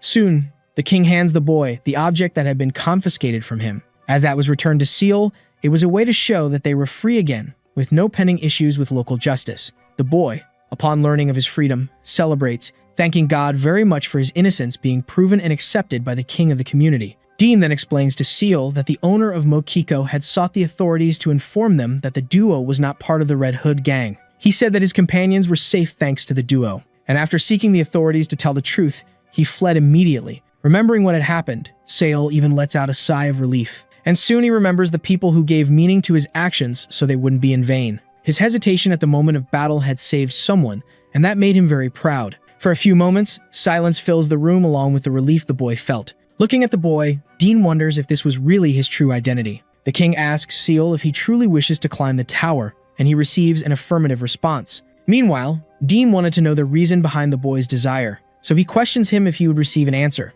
about why he wanted so much to reach that tower. As if guided by something at that moment, Seal begins to reveal his intentions. Dean listened attentively as the boy spoke about aiming to be first in the rank. He needed to defeat Nagi to achieve his goal, and thus the boy answered Dean's question. Outside the room, Rand seemed to listen closely to their conversation. His expression was serious and showed no apparent feelings. At that moment, silence took over the place. Seal stared at Dean with a serious face, looking quite nervous until then. Suddenly, the king calls the boy, startling him. Then the man asks if Seal would look out the window for him. The boy quickly approaches and widens his eyes, impressed by what he saw. The view from the building was magnificent and had a privileged sight of the tower. Dean then asked if Seal could see the tall buildings inside the fence. The fact was that most of them were owned by the feared guild Avalon. That clan was definitely not a sight for sore eyes, as Nagi herself commanded them. Upon learning this information, Seal finally realized something very important. It was about the true meaning behind his declaration. The protagonist's goal was to defeat the feared Nagi. But this achievement did not only depend on defeating the girl, but also on fighting all the henchmen surrounding him. It was indeed a declaration of war against a huge organization. Seal had great doubts about being truly capable of doing this. He himself couldn't perform any relevant action in a small society like school, let alone win a war of this scale. Suddenly, Dean puts his hand on the boy's shoulder, saying he needed a strong guarantee. However, the king had already decided and planned everything to put it into practice. He would help Seal so that he could successfully climb the tower. The boy was very happy with this information, and Dean mentioned he had started to like him, as their goals seemed to align. Forming a team could be very advantageous for both parties. Dean was eager to start working, but Seal felt a bit uncomfortable and asked the man to let him go first. The king, quite excited, quickly agreed to stop his overly affectionate display of camaraderie. Suddenly, Seal's name was called in the room, and then he was asked if he had already registered as a candidate for official players. After so many conversations, Seal finally began to leave the king's room. He celebrated the fact that he had finished that exhausting journey. He was happy to have found a way to climb the tower, but someone questioned him about this, demotivating him. Seal was startled, noticing the illustrious presence of Ran. He had been waiting outside the door during the entire conversation between the king and the fork. Ran said he had already warned about the non-existent possibility of Seal reaching the top of the tower, but instead of listening to him, the boy went ahead, doing exactly the opposite, babbling about absolute nonsense. Then Ran asked Seal if he really believed he could defeat the powerful Nagi. After calling the boy trash, this man authoritatively ordered him not to cross the line. If Seal wanted that, Ran could help him realize once again where his place was in that world. After hearing so many threats and nonsense, Lieber finally decided to take action to stop the slacker. Seal, quite desperate, even tried to contain the girl's excitement but was unsuccessful. She insulted Ran in every way and made it clear she would not accept orders from him at all. Lieber would make the slacker regret his grotesque actions, standing with her partner much stronger than him. After the girl's affront, Seal also joined the discussion, confirming her words. He confirmed that the two would become much stronger and would successfully climb the tower right after that. And finally, Nagi would also be defeated, losing her first place ranking. At that moment, Seal's expression showed all his anger due to the humiliation he had suffered from the slacker. Rand soon realized that all his words would be null and evident, not knowing why Dean liked those two insolent ones. With that, he decided to make sure to watch everything the duo promised to do, in order to see how long the insolence would last. After so many humiliations and unnecessary words, Rand finally began to leave the room. The discontent on the faces of the two friends was evident. Suddenly, Seal throws himself on the ground, showing that he really can't handle a little pressure. He was celebrating the fact that Rand had left while Lieber was asking for a drop of courage from him. The girl's intention was to strengthen herself more and more with her partner to later take down that slacker and anyone else who dared to stand in their way. Even looking a bit scared, Seal agrees with his friend's plans. After so many conversations, the two decide to leave there for a place that Dean had mentioned once. After arriving at the location, Seo clears his doubts after Liber confirms that it was indeed the right place, as the appearance said it all. Finally, he begins to agree that this was the place the Dean had spoken about to him. What lay before them was the grand first portal. Finally, a blonde person standing in front of the wall confirms the presence of almost everyone and soon begins their important announcement. According to her, in a few moments, the selection of candidates for players would begin. With a privileged view, dreaming of climbing that glorious tower, the protagonist lamented not knowing where the test would take place. Liber was already extremely tired as she ran around that village non-stop, believing that Seol could find the place quickly. Dean had told the boy that he just needed to follow the people who also wanted to take the test if the site couldn't be found, but that didn't make any sense to the girl. The Dean promised that Seol would recognize the participants at a glance, but this mission was not easy at all and seemed to be part of the test. Then a guy passing by and whispering bad things catches Lieber's attention. The voice in Jandraken's head informed him that it was not yet time to kill the duo of friends. He was thirsty for vital red liquid, and Liber watched that, thinking he was a madman. Suddenly, she widened her eyes, seeming to realize something fundamental. He had finally found the very people that the useless protagonist had failed to notice. Soon, Seol was also observing his surroundings closely, noticing what was already clear. Some guys were sitting there, commenting fascinated about the creation of a weapon made by the dude with yellow hair. Another duo walking around the place really seemed to be preparing for some kind of test. Meanwhile, Jandraken continued talking to himself, asking for patience. All those people on that street wanted to pass the test to become true players. Seeing that, Liber even considered the possibility of going back home, but Seal asked for patience. Suddenly, someone puts a hand on the boy's shoulder, and he immediately gets startled by it. That strange dude just wanted the duo of friends to step aside so he could pass without any trouble or fight. So without thinking twice, they step aside and apologize to the guys. Liber's desire was to finish off the slackers, but Seol again earnestly asks her for patience. And in a somewhat desperate way, the duo arrived at the testing location, intending to register to become official players. In a conversation about the site being normal, Seol unusually agrees with Liber. Those people were exactly as he imagined and would also be examined in that test. At that moment, someone was on the podium and would probably give instructions about the test to those interested in participating. This was the moment when the supervising player Momo began her speech, as we have seen before. There were only a few moments left until the official start of the much-anticipated test. According to Dean, there were no specific criteria for a candidate to be selected in the test and successfully secure a spot. The person just needed to show that they were indeed someone very special. With that, the duo just needed to showcase a bit of their best skills, like the one they had used to break through the prison wall. Seol shouldn't worry too much about that and just needed to proceed calmly, having fun at all times, according to Dean himself. Meanwhile, Momo was going from candidate to candidate, disqualifying those who failed in her analysis. Numerous candidates were already eliminated in this first phase, which seemed almost trivial. Then Seol realizes that this would be much more difficult than he had imagined, and Excalibur doesn't understand anything about the method used by the girl. Soon, the kid comes to the conclusion that there was a criterion for passing the tests since that woman was a player just like Dean and Ran, and they needed to figure everything out before they failed miserably like the other candidates. Meanwhile, Momo humiliated a guy, calling him a mere registrant. She wanted him to lower his gaze since an inspector was not obliged to have difficulties in their analysis. That dude even felt embarrassed and apologized to Momo, who continued to pressure him, saying she was not his friend. Suddenly, the woman takes a deep breath and seems to decide something extremely important for that little guy. Then she asks everyone to stand exactly behind the tall gentleman, and soon informs them that they had all failed miserably in the test, leaving them stunned. She had made those people wait 5 hours only to reject them without any explanation, which drove some mad with rage while others begged for another chance. They wanted Momo to clarify the criteria used for so many eliminations. Then she informs them that there was indeed a specific rule for her successful choices, and with a kick, she generates a huge explosion at the site. A little way off, even Dean is affected by it, spitting out all the food he was trying to eat. Immediately, Ran approaches him, quite worried about his physical state, and the boy informs him that he thought he was going to die for a moment. He soon confirms that there was a massive explosion very close to the testing site. It really seemed like the test was not going to occur as calmly as expected. From that moment on, Momo, as the inspector, would tell all the candidates at once the selection criteria for the player. Then she makes it clear that everything depended solely and exclusively on her own judgment. Upon hearing this, a candidate thinks that Momo was just doing whatever she felt like, but she seemed unfazed by anything and challenged anyone who disagreed with her method to a direct confrontation. Since most had already understood the message, she sends the rejected ones away and orders the organization of the rest. After that, all the designated ones take their leave without complaining about anything at all. Momo wanted everything to be this way from the beginning because for some, it was necessary to see with her own eyes that she had a much higher level. Suddenly, she hears a very disrespectful affront. It was Lieber belittling the girl's abilities, who boasted about being an official player but didn't even have a defined criterion for her dishonest test.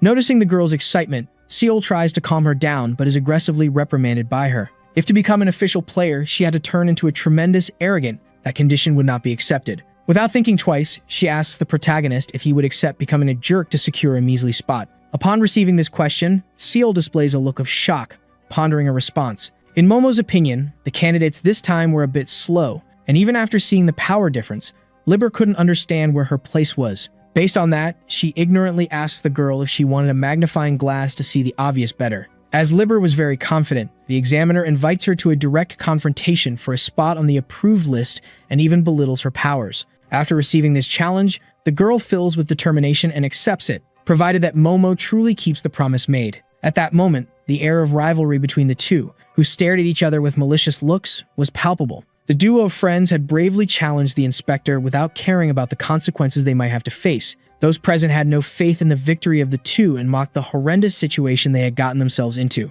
That could affect them very negatively if they lost the battle, but that was enough to move the hearts of the candidates who were under the inspector's restriction. Meanwhile, the two fighters awaited a first attack coming from either side to initiate a sequence of blows. They provoked each other like never before, seeming to have harbored that hatred for a long time. Seeing that, Seol does not hesitate to try to stop the fight, offering to resolve it with just a friendly conversation. But suddenly, a massive explosion takes over the place, highlighting that his attempt to promote peace failed miserably. After that, those present commented in shock, trying to understand what had happened with the examined one that caused the mess. It seemed that that simple, whiny boy had shattered the inspector's golem into several pieces, with little effort. He was quite irritated for having been disqualified in the test. He claimed to have understood everyone's level and that everything was extremely disappointing, to the point of wanting to die. He wanted to exclude the lady examiner from the rest of the players and just needed a command from his captain to do so. Watching that little show from the boy, the two girls were confused by the bastard's actions. Then finally, Jandrakan receives the orders to go after the opponents. Momo found that quite childish since the guy had gotten upset over a simple disqualification. For someone who trusted in his ability, he complained too much, caring about other people. After saying those words to the upset boy, Momo looks around and notices something that catches her attention. It was simply Seol leaving there in a desperate manner without giving any explanation. Logo, he decides to warn Liber about the possibility of other people being dragged into the confusion as well if that continued. She then leaves there making an obscene gesture at Momo, who was lucky not to face her. At that moment, Liber just wanted to accompany Seol to protect the defenseless people. Suddenly, someone passes by startling the boy, saying that he should share the spotlight since he had already had his little bit of fun. Then this guy asks the protagonist to wish him luck and charges in without thinking much about the consequences. This highlights that Seol had forgotten something very important. There was a huge difference between the past situation and the current one. At that moment, the kid was getting closer and closer to Jandrakan, who was very angry and thirsty for vital red liquid. Then the psychopath doesn't hesitate and starts attacking the boy with his powers. With that, the difference between the two situations becomes even clearer. The people around Seol definitely didn't need to be protected, as he thought. After hardly putting in much effort, Pastis comes out victorious from that childish fight against Jandrakan. While Seol admired the boy's feat, Liber was angry because she wanted to have gone all out against her opponent. Momo, in turn, was also observing that mess with a very serious expression. Seeing that his powerful weapon had shattered into several pieces, Jandrakan falls into despair, not believing the facts. Then someone arrives there telling him that it was time to stop being a burden to everyone else. The girl identifies herself as a simple examinee named Kina Lilette. She even tries to convince Jandrakan to leave, but he refuses to take orders from anyone. Kina then says she didn't want to boss anyone around and that it was just a warning that if rejected, there would be consequences. Meanwhile, down below, two men dissatisfied with being dragged by the little fury challenge Jandrakan to come down for a direct confrontation. Hearing those provocations, the hothead becomes even more furious, and soon he loses his head wanting to take care of those brats. But then Jandrakan is stopped by two soldiers and promises to come back for revenge, in addition to casting a curse on everyone present. Claiming he would become a reaper, the guy becomes a subject of mockery in the place. Liber commented that Jandrakan only barked and didn't bite, but anyway, Seol was happy because the inspector's attention on the duo had disappeared. Suddenly, someone in the crowd raises their hand claiming to have a question. He wanted to know what would happen to the candidates besides forming a single line to receive whimsical judgments before being disqualified again. After that question, Seol makes it clear that he was startled because that guy had appeared behind him again out of nowhere. The guy's courage ends up motivating the other candidates who also didn't want to wait any longer in that exhausting line. No one saw any sense in that silly test and still wanted to know about the approval criteria. Rumors said that only rich people passed, in addition to members of the influential Avalon Guild, and that left the candidates' tempers on edge. Seol soon realizes that the atmosphere was not good, and if the inspector didn't show up as soon as possible, everything could spiral out of control. Suddenly, Momo appears, saying that everyone had many complaints about the test. She was on top of the creature that had been cut into pieces by Jandrikin. While Liber displayed her feelings of hatred towards Momo, Seol noticed that the stone monster was still standing. A man then expresses his dissatisfaction with the test because the inspector did whatever she wanted, and definitely no one would continue accepting that in silence. After listening to the citizen's statement, Momo shows a thoughtful expression. She looked at that entire crowd without saying a single word. Seol soon realizes that those people would lose control, and Liber also seems to think so. The crowd stared at the inspector with tense looks, waiting for a statement. Many seemed to be trying to gain patience amidst so much lost time. Even the quietest ones were completely out of patience. Finally, Momo seems to prepare a speech for the candidates. Then she asks them to calm down before saying that everyone would pass the test. This leaves the duo of friends quite confused. The necessary condition to pass that test was to endure to demonstrate an important quality that a true player needed to have, according to the inspector herself. If a person blindly followed the rules that someone decided out of whim, they wouldn't have what it took to be a player, so deciding for oneself was a necessity. After Momo's declaration, all the candidates understand very well and are pleased to be approved. Still, the pink-haired girl thought there was something strange about all this. She suspected a bit about things because the number of approved candidates was too high, but Momo emphasized that there was nothing wrong with that. The number of approved examinees ended up exceeding their initial predictions, but the reason was quite simple. There was a kind of representative who led the examinees to resist, and so Momo would add one more condition, for if she approved everyone, she would definitely have to send a written apology and a letter of explanation. Then she asks Seol and Liber to present themselves, and both respond promptly. With every word that came out of Momo's mouth, the protagonist grew tenser, widening his eyes. There was something the inspector wanted to say to that duo. She wanted them to show her a surprising skill, and if they met her expectations, she would fulfill the agreement, which was to pass all the remaining candidates who were there. After hearing the inspector's new condition, Seol and Liber seemed quite dissatisfied. But since there were no other alternatives, the duo accepted this challenge. Seol quickly asks if Excalibur is ready to start the show. It responds positively and promptly. Then suddenly, the two begin the demonstration, and a huge flash fills the testing area. Those present watched that ray with fear, worried it might be something dangerous that posed a risk to their lives. The girl with pink hair, observing that, realizes it was all about the legendary weapon Ego. But unusually, everything seems to go wrong, and Seol shows a blank expression as if he didn't know what he was doing. While the girl watched that embarrassing situation, the boy burst into laughter. After this disastrous performance, Momo decides to give the participants 5 seconds. At that moment, Liber berates Seol with words, claiming that the blame for that embarrassment was entirely his for having Arthur Nim's power and not being able to use it successfully. The inspector, counting down the seconds and celebrating the duo's failure, made the girl even more stressed. And so Liber pressured the protagonist to put a special talent or something like that into practice. But Seol was blindly trusting the girl and didn't have a power to use as a trump card at that moment. Suddenly, the protagonist's eyes widen as he notices something that could change the course of this story. With the countdown nearing its end, Liber loses patience and says that if Seol didn't take action, she would do it herself. But the boy takes responsibility and says he would handle it alone. With only 1 second left until defeat, Liber's expression shows tremendous concern. Seol had become overwhelmed and ended up forgetting his one thing brought from reality, which was his powerful singularity. Observing that, Momo seems unimpressed by the boy's specialty, but he confirmed that the smartphone in his hand was the most impressive thing he had to show at that moment. Looking at that unusual scene, those present displayed impressed expressions in a certain way. Even the most bizarre guys seemed to pay full attention to Seol. Liber, for her part, was on edge and wanted to take down her partner. When questioned by the girl, Seol affirms that the object was unique. After hearing this, Liber freaks out and charges at the protagonist. He even tries to explain himself, but she doesn't give him a chance at any moment. If she had known it would end like this, she would have punched the inspector to vent her anger,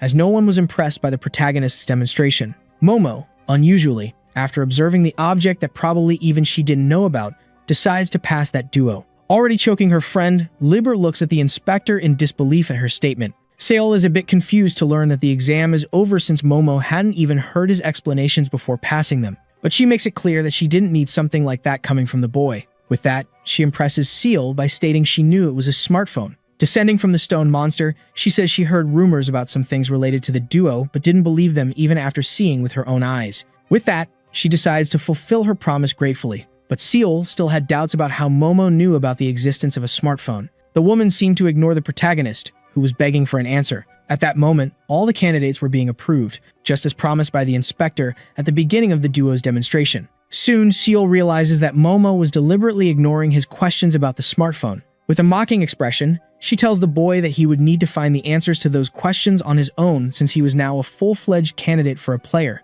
After that, she bids farewell to Sale until she sees him again in the final exam. Finally, the protagonist had passed to the next phase of the candidate player test. After so much effort, Seal heads to Dean's quarters. This guy wasn't so sure what a smartphone was about. He was in the battle competition, and therefore didn't know what was happening in the world at that moment, and Seal had forgotten about it. Dean even tries to help the boy with these strange talks, but he denies it and claims everything is fine. After that, this short conversation ends, and Sale leaves the room of the guy. He thought asking Dean to take a look at that was being too needy since he hadn't done anything besides receiving his things. Since another person knew about the existence of smartphones in that world, it led Seal to suspect that he was not alone. He even clenched his hands from thinking so much about this subject. That was pathetic because whenever reality came back into focus, he trembled with fear even though he had decided to change. This bothered the protagonist a lot, making him feel like a complete idiot. In that hallway, Sale was not alone, as a guy was watching him closely. Suddenly, the guy jumps out of the building's window,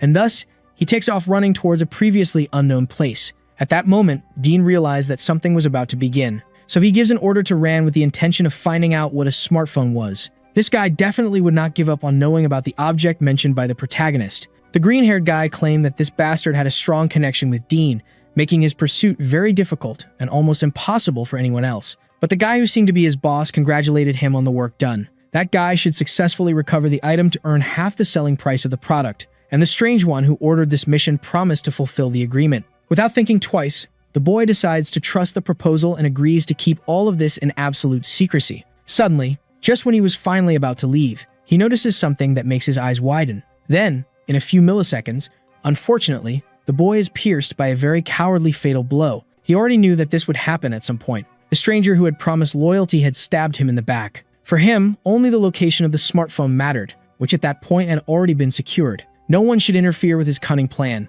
because he would definitely be killed without any mercy. All of this was exactly as predicted. There was no sign of Dean anywhere. This was definitely the right time to start the plan. Based on this, the weirdo determines the start of everything. Meanwhile, Dean and Seal were together in their room with a light breeze coming through the window. At that moment, the protagonist was reading a letter and was impressed with the content within it. On the paper, a huge amount was charged to Seal, something around 6 million. Dean just made everything clearer by stating that this bill should be paid by him. All the damages caused by Seal, including the medical expenses of the guards he had beaten, should be reimbursed since the Dean had paid everything out of consideration. Upon hearing this, the protagonist asks about his jewels, but Dean informs him that they were returned to their owners because the Red Hood gang had stolen them. Sale would probably pay off the entire debt by working hard every day for about 2 to 3 months, and this made him very nervous. He wasn't even close to Nagi, and to make matters worse, he would have to stay still for a long period of time in addition to needing to find out information about the phone. Seeing the boy's despair,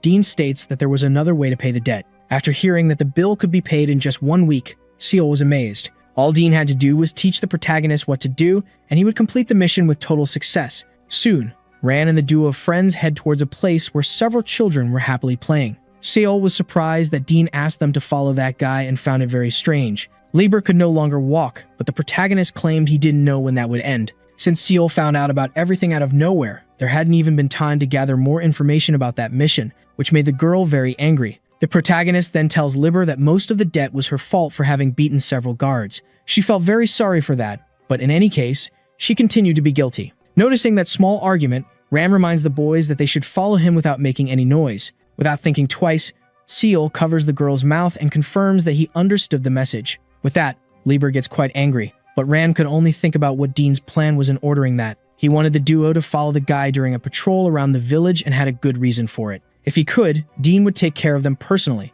but he needed to leave the city for a while. And that meant one very important thing. Dean's left arm was completely ready. Rand was supposed to take care of the duo until the boy fully recovered, and after a period of time, he would be active again. But no matter how hard he tried, he couldn't understand Dean. He paid too much attention to two idiots who fought all the time over trivial reasons. Suddenly, while walking, Ran ends up bumping into something. It was a careless boy who had collided with his body and fallen abruptly to the ground. The very sad boy was brooding over the fact that his hot dog had been destroyed in that fall. Ran just stared at him, his clothes all dirty from the juice of that food. From a distance, the duo observed this, believing that the boy was in big trouble. Since that was quite bad, Ran probably wouldn't ignore this problem. But to everyone's surprise, he simply continued on his way, leaving the little brat behind on the ground. Liber found this very annoying, and Seal seemed unable to believe that forgiveness was possible. Then several people approached, quite worried about the boy's physical state, and seeing that, the girl mocked the situation since it was just a simple stumble. For those kids, the fact that the boy had bothered Mr. Ran was a tremendous embarrassment. Watching the scolding the boy was getting for free, Seal suggested that the girl worry more about her friend's physical state. After the protagonist intervened, the very nervous kids also mocked the situation in a manner similar to what Liber had done. Liber even tried to strike up a conversation with the upset little girl about that brat, but was called a brat herself and lost her patience. Then the two girls started to fight because one of them wouldn't accept that Ran was called a bastard, and the other provoked her even more. The girl's father always protected the neighborhood, and that's why they defended him tooth and nail. Knowing that, the duo began to look at the man, thinking of his good deeds, and thus they realized that he was very popular among the children. Hearing this sudden opinion, Ran even thought that Seal had been sarcastic, but the boy denied it, as that wasn't what he was trying to say. Since they were talking about popularity, the man told the protagonist that he also had a considerable reputation. Suddenly, several cute little creatures surrounded the boy, leaving him scared. Seeing that situation, Liber laughed at Seal while he begged for help. The protagonist should be proud of the friendliness of those little creatures. Mokikos were spiritual beings from the terrarium of the Celestial Tower, and that's why it was good to have them around. Even touching them became a difficult mission for an ordinary person. The little creatures dodged Ran's hand, highlighting this tremendous difficulty. Seeing that he didn't have the guts to get close to those creatures, the man expressed a face of pure disappointment. Then Ran noticed something that caught his attention. It seemed that the Mokiko protecting Seal was not a coincidence. Hearing this from Ran, the protagonist asked for permission before starting a question. Having that unique opportunity, he asked the guy if he had become a player intending to protect that village. After hearing that question, Ran just fell silent, seeming to think. Without that power, he would be a simple citizen incapable of doing anything, and that's why he followed the desires of those who recognize his worth. Based on that information, Ran concluded that he really did it for them. To condemn evil in place of the weak, he had become a player. After those affectionate explanations from the man, Soul stated that he understood the situation. But in any case, he concluded that he couldn't decipher the man's life. After hearing this, Ran just looked at Seal in a somewhat intimidating way, and said that he hadn't cared about the boy's understandings from the beginning,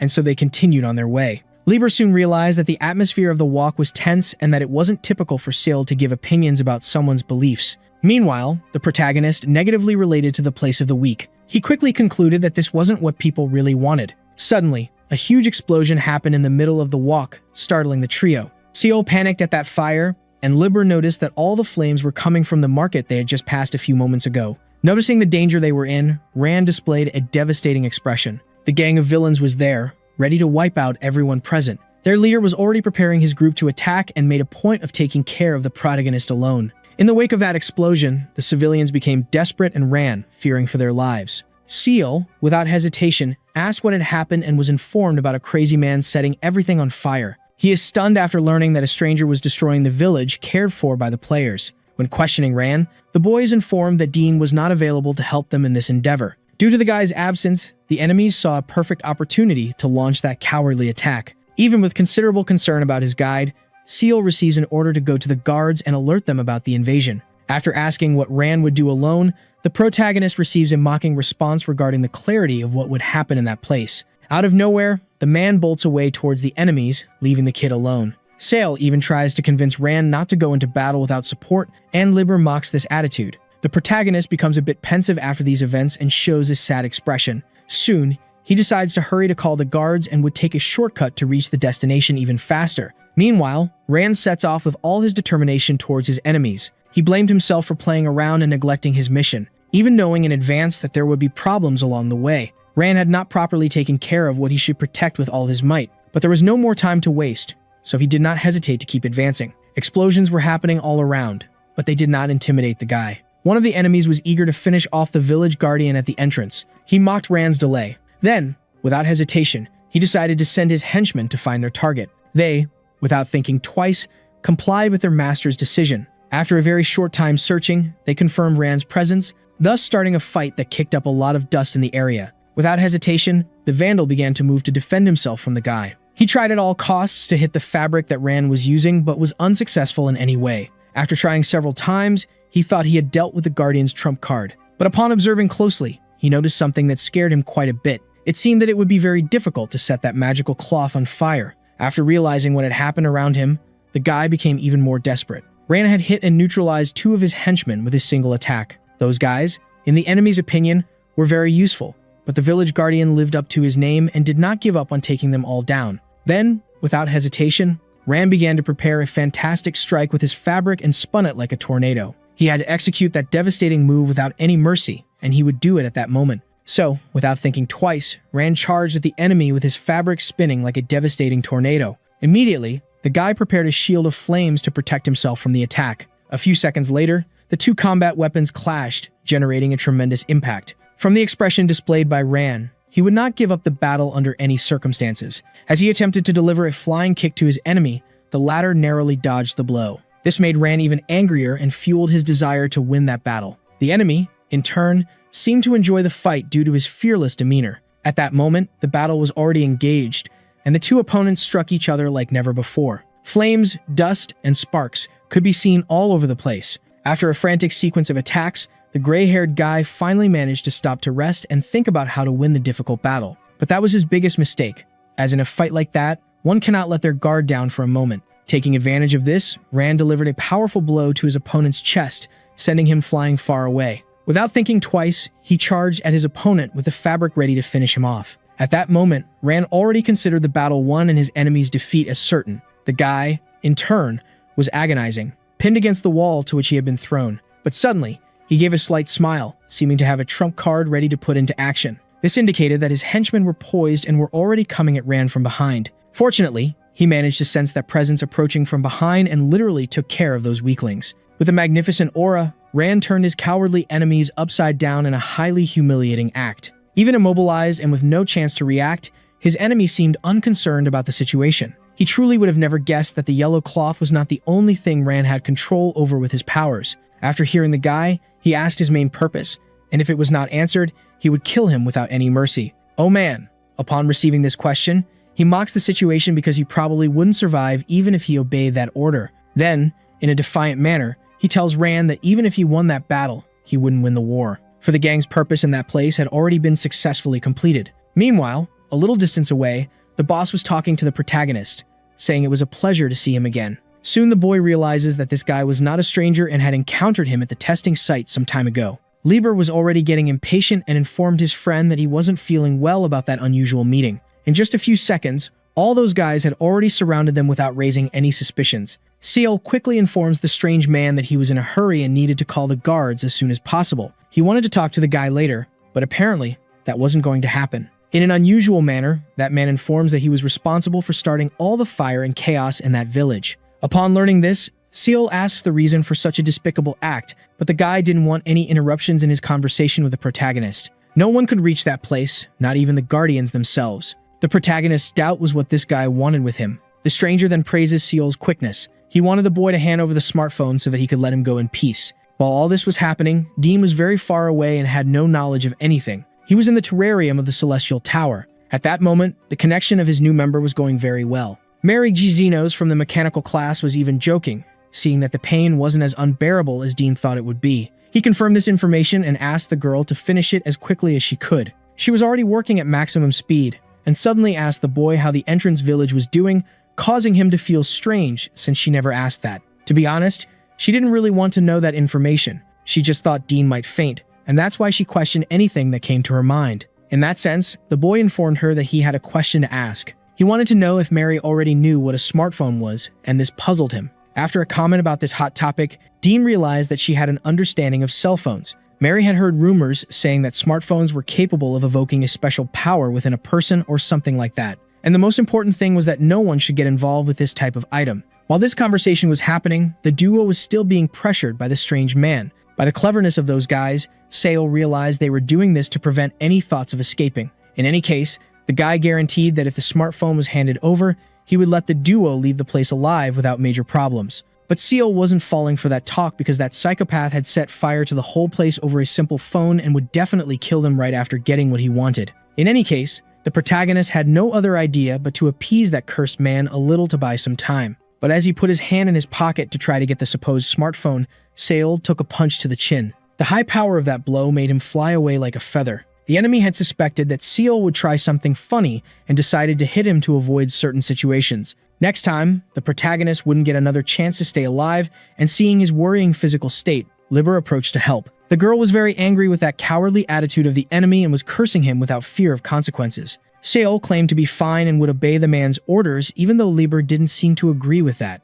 In any case, the protagonist had already decided what he would do regardless of all the events, and Callie should just trust his actions from then on. Upon hearing these words from the boy, she just stared at him with an extremely angry expression without saying anything. Finally, she broke her silence and asked Seal to get up as quickly as he could. The protagonist wanted to avoid direct contact with the enemy until someone else arrived to help because he would be putting his life at risk having to battle against such a strong being. Trying not to touch the man, Sale began to hand over the smartphone casually, but suddenly someone arrived there asking what everyone was doing in the place. That child was trying to alert the gentleman about the fire, advising them to move on without chattering. Upon seeing the girl, Seal showed a very impressed and astonished expression at what was happening there. The villain, in turn, asked how the girl managed to get in there and her identity. The girl mocks the guy, calling him stupid for just having walked normally to get to the place. In this way, the villain realizes that his soldiers were very useless, and the child notices the grumpy tone of the guy after answering her question. Observing the strange mask of the man, the girl innocently asks if he doesn't feel hot with that stuffy thing completely covering his face. She thought he was a cosplay of some animation. But suddenly, the cowardly man attacks Seal and the girl, who try to save themselves as best they can. The villain tells the protagonist that his negotiations have failed miserably and that the smartphone would be acquired through his corpse. Hearing these threats, Seal doesn't think twice about telling Callie to run while he protects the defenseless little girl. Then he throws the phone for her to grab and run away right after. With the strategy mapped out in her mind, Callie starts heading towards the object with a fearless look in her eyes. Seeing that, the villain angrily calls the duo insolent. Fortunately, Callie arrives first and manages to securely grasp the phone that was in the air. Then she taunts the cursed crow, saying she was much faster than him, laughing at his failure. With that, Callie lowers her guard and doesn't notice several enemies approaching, ready to attack her. After this slip-up, unfortunately, she ends up being attacked by the guys who don't let that mockery of their boss slide. Seeing her heart-sister suffering at the hands of the enemies, the little girl falls into total despair. Without any mercy, the cursed crow orders his henchmen to break Callie's upper limbs so she wouldn't be able to use the smartphone. These orders are immediately followed by the guys who start the dirty work. Callie's expression completely revealed the unbearable pain she felt. Meanwhile, the cursed crow watched everything, thinking about how pathetic Seal's plan was, abandoning his faithful ally and fleeing alone. But at that moment, the protagonist was putting his true intention into practice. He manages to set fire to a good part of the place in an attempt to draw the attention of nearby people. A little distance away, Rand notices a huge explosion followed by a flash that could be seen from several meters away. Soon he realizes that this tremendous force could only be the act of his ally Seal. The cursed crow, on the other hand, thought this was the main power of a smartphone. But seeing that there was no change around, he couldn't find explanations for Seal's strength. While the enemy pondered how the boy had the light of the chosen ones in his body, he congratulated Callie for the successful distraction. With this, Seal manages to get closer to the opponent, and it becomes clear that one move was enough to surprise him. Seeing Seal acting like a true player, the girl questions him about it, but there was no time for conversations, and she should keep her distance due to the high level of danger. The protagonist wanted to end that nonsense as quickly as he could, but the enemy wanted to know at all costs how Seal had obtained that magnificent power. Seeing how cocky the guy was, Callie interjects in the conversation, and Seal makes it clear that this subject was none of that crow's business. After this iconic statement, the protagonist charges at the enemy without fear. From a distance, a girl with pink hair watched everything. She seemed to enjoy the fact that she had found them. Seal had his famous one-hit attack, which ended up affecting the flow of events that would happen in the future in the entry village. At that moment, the defender Rand received a warning well in advance. The explorers who occupied the first place in the rank and belonged to the Avalon Guild informed him that the regulation of the situation would fall under the jurisdiction of that group. No one could give orders to Rand, especially people who hadn't moved while the problem only worsened, and that's why he protested,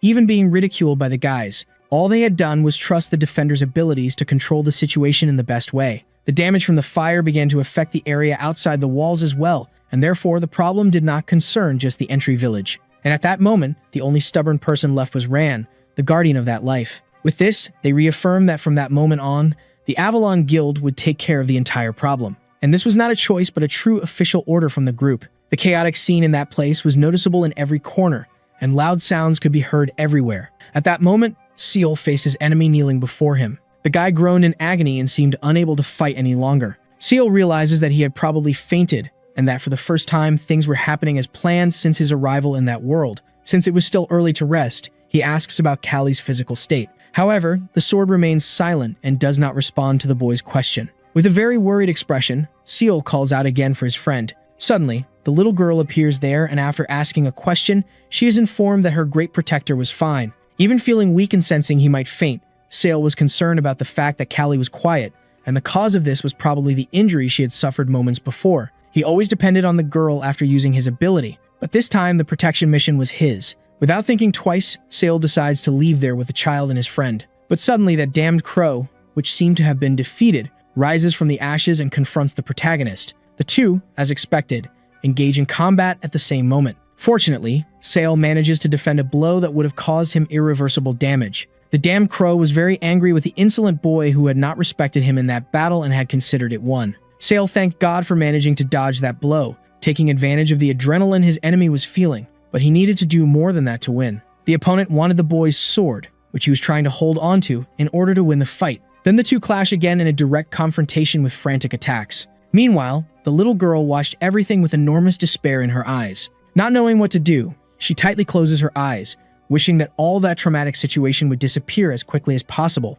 Then she starts to run from the location, and this immediately catches the attention of the damned crow. He did not want the girl to run and would cowardly prevent her escape. Seeing the inhumane act his enemy was about to commit, Seal does not hesitate to act. With a fearless expression, he celebrates the connection. That was his second attack. After apparently completing his mission successfully, he pauses for a few seconds to try to rest a bit. But suddenly a haunting voice emerges asking him about the item. It was still the damned crow wanting him to hand over the item because he needed it very much. He still had not repaid his favor to someone. Seeing that his opponent was standing again, Sale thought that the man might be some kind of zombie or something similar. Out of nowhere, Seal feels an absurd discomfort in his body, and his expression clearly shows the enormous extent of this discomfort. He was very dizzy and felt like he would vomit at any moment. After a few seconds standing, he seems unable to hold on any longer, and soon he falls to his knees on the ground, appearing to have no strength to get back up. The protagonist lamented the fact that everything had ended in such a disappointing way again, even though he had tried his hardest. He then apologizes to Callie because he couldn't even move a finger without help.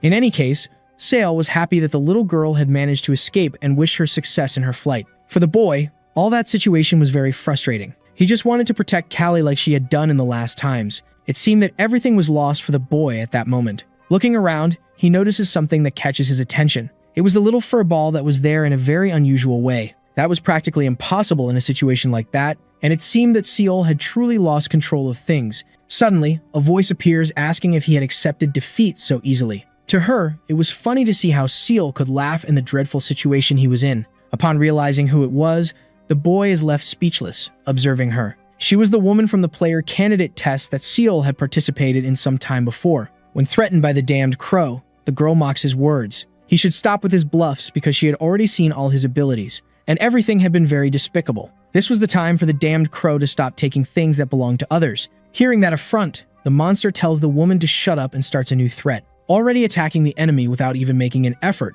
she challenges him. The expression of despair on the damned crow was evident. Then, without thinking twice, he begins to move to escape that predicament. Suddenly, a huge hole opens in the ground, and he disappears by jumping inside. Seeing this, the girl thinks it very clever for the thief to have a prepared underground escape. When trying to give Seal advice to learn from that plan, she realizes that he was no longer awake. He had fainted from the exhaustion caused by the efforts made in that battle. Meanwhile, the cursed crow continued to fall into that deep hole. Finally, after a few seconds plummeting, he reaches solid ground. Mezcal shouted for Seal to remember his name. He promised one day to return to kill the boy and take that power from him. Then Mezcal continues his path through those flooded tunnels. Further ahead, a guy in white clothing was waiting for him with crossed arms. He seemed somewhat calm about everything. Holding his smartphone in his hand, he complained about the boredom he felt and seemed not to care much for that valuable object. Mezcal had nothing at the beginning of his journey, not even things that people considered guaranteed, like a family, was he able to have. The love of a mother seemed to be greatly missed by him. Observing that family, Mezcal noticed that the boy was carrying a fish that his mother had given him as a gift. That animal seemed to catch the villain's attention, who decided to go after the two. With a stone in hand, the guy struck the girl, ending the love that existed between her and her child. Right after that, Mezcal realized the horrendous act he had committed and regretted it because he didn't want to do that. He just wanted to look a little closer and had no intention of hurting anyone. Desperate and crying a lot, the little boy begged his mother to open her eyes. The little fish out of water also suffered from that situation while the boy kept screaming. Mezcal displayed a shameful expression and seemed more regretful with each glance he took at the desperate situation. After a few minutes out of the water, unfortunately, the fish also passed away. And that was how Mezcal's unfortunate fate began in the world of crime with frequent robberies and murders. But no matter how much time passed, he could never forget those eyes. The gaze reflected in that expression was as if a deadly curse had been cast upon the guy who wasn't thinking of doing that. The feeling was like the abandonment of a divine being towards Mezcal, according to that guy. He tried to console the villain, saying they were similar in that regard and that he would give him a lot of power to control people. Mezcal's only mission to acquire all those rewards was to obtain the item. Amidst all that water in that eerie hideout, he celebrated the fact that he had managed to steal the phone. With the object, he could finally repay his favor to that person. Suddenly, a strong energy began to take over the place, and a kind of explosion occurred, throwing sewage everywhere. In just a few milliseconds, the place was unrecognizable. Mezcal had also been affected by that. The place he tried to run to was a sewer system. According to that guy, this was the appropriate location for a rat like Mezcal. His gaze showed a certain distrust towards the invader of his home. Unfortunately, Mezcal lost the item and became desperate, searching to protect it. He had absorbed the enemy's attack, managing to resist successfully, and for that, the man owed him more credit. Thus, the guy said that instead of a rat, he would designate Mezcal as a cockroach because it was a more fitting nomenclature. The eyes with which the boy stared at him bothered him quite a bit. Mezcal didn't want the guy to keep staring at him with that familiar look.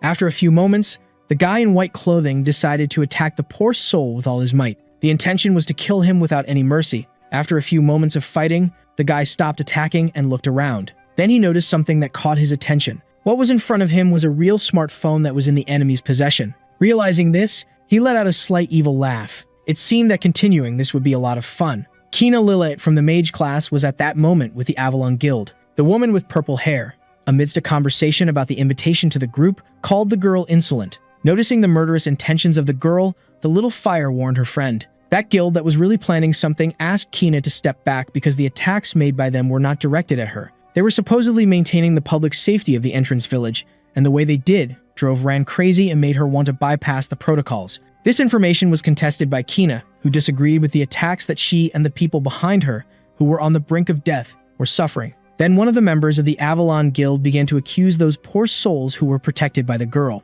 According to him, those two were the source of the mischief that caused the sea of flames in the entrance village. So if Kina wanted to prove her innocence, she should step back and stop defending the duo. Ran had already figured out that the Avalon Guild was obsessed with attacking Seal and didn't know he was favored by Lord Dean. Regardless of the reason for this hunt, the guy couldn't help his friend at the moment because he was now in the position of representative of the entrance village. Hasty actions would end up violating the rules they had with the Avalon Guild, and that would give them the chance to break the walls to invade, causing serious damage. At that moment, the best thing to do was to leave everything in the hands of that woman who confronted the soldier carrying the bow. The girl with purple hair found this absurd and soon determined that Kina should be killed. With that, a series of attacks began against the girl. Suddenly, someone arrived there, ordering the immediate halt of these acts, and Rand displayed a stunned expression at that presence. It was just a simple child imposing himself against those powerful adults. Kahlua became irritated, noticing that the little brat was disrupting the flow of things. Then she noticed someone around the Avalon Guild. They had all been surrounded at that moment.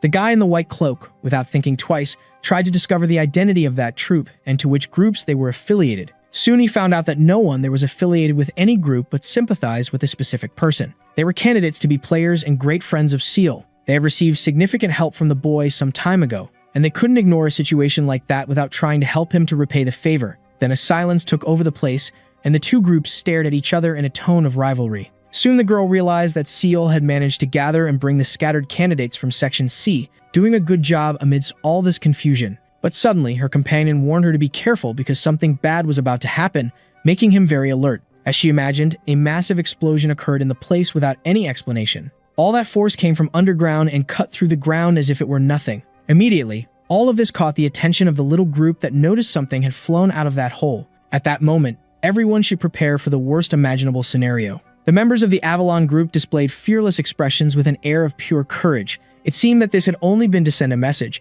and the triviality of the thing left the group of friends simply impressed. Kahlua then informed that an order from the leader had arrived. They should temporarily suspend that plan immediately. Nothing was to be done with the individual who claimed to have a smartphone in his possession. Kahlua became quite angry upon receiving this order and tried to question the leader, but her friend immediately reprimanded her. With that, she decided to back down even though she didn't want to. Seeing the Avalon Guild retreating for no reason, the candidates thought they were scared and fled, fearing defeat. But no one wanted to act hastily, and there would surely be a reunion to settle the pending matters. They would see each other again at the testing location for the candidates to be players of Section C. Rand didn't seem happy at all with the situation he was in. His anger was so great that he clenched his hands tightly as if he wanted to punch everyone. Meanwhile, the entrance village was in complete chaos. And then a week passed, and finally, Dean was back at the location. He was soon impressed by the deplorable situation in which his village was and wondered who was responsible for that true chaos. Finally, the entire process of fixing his arm had ended.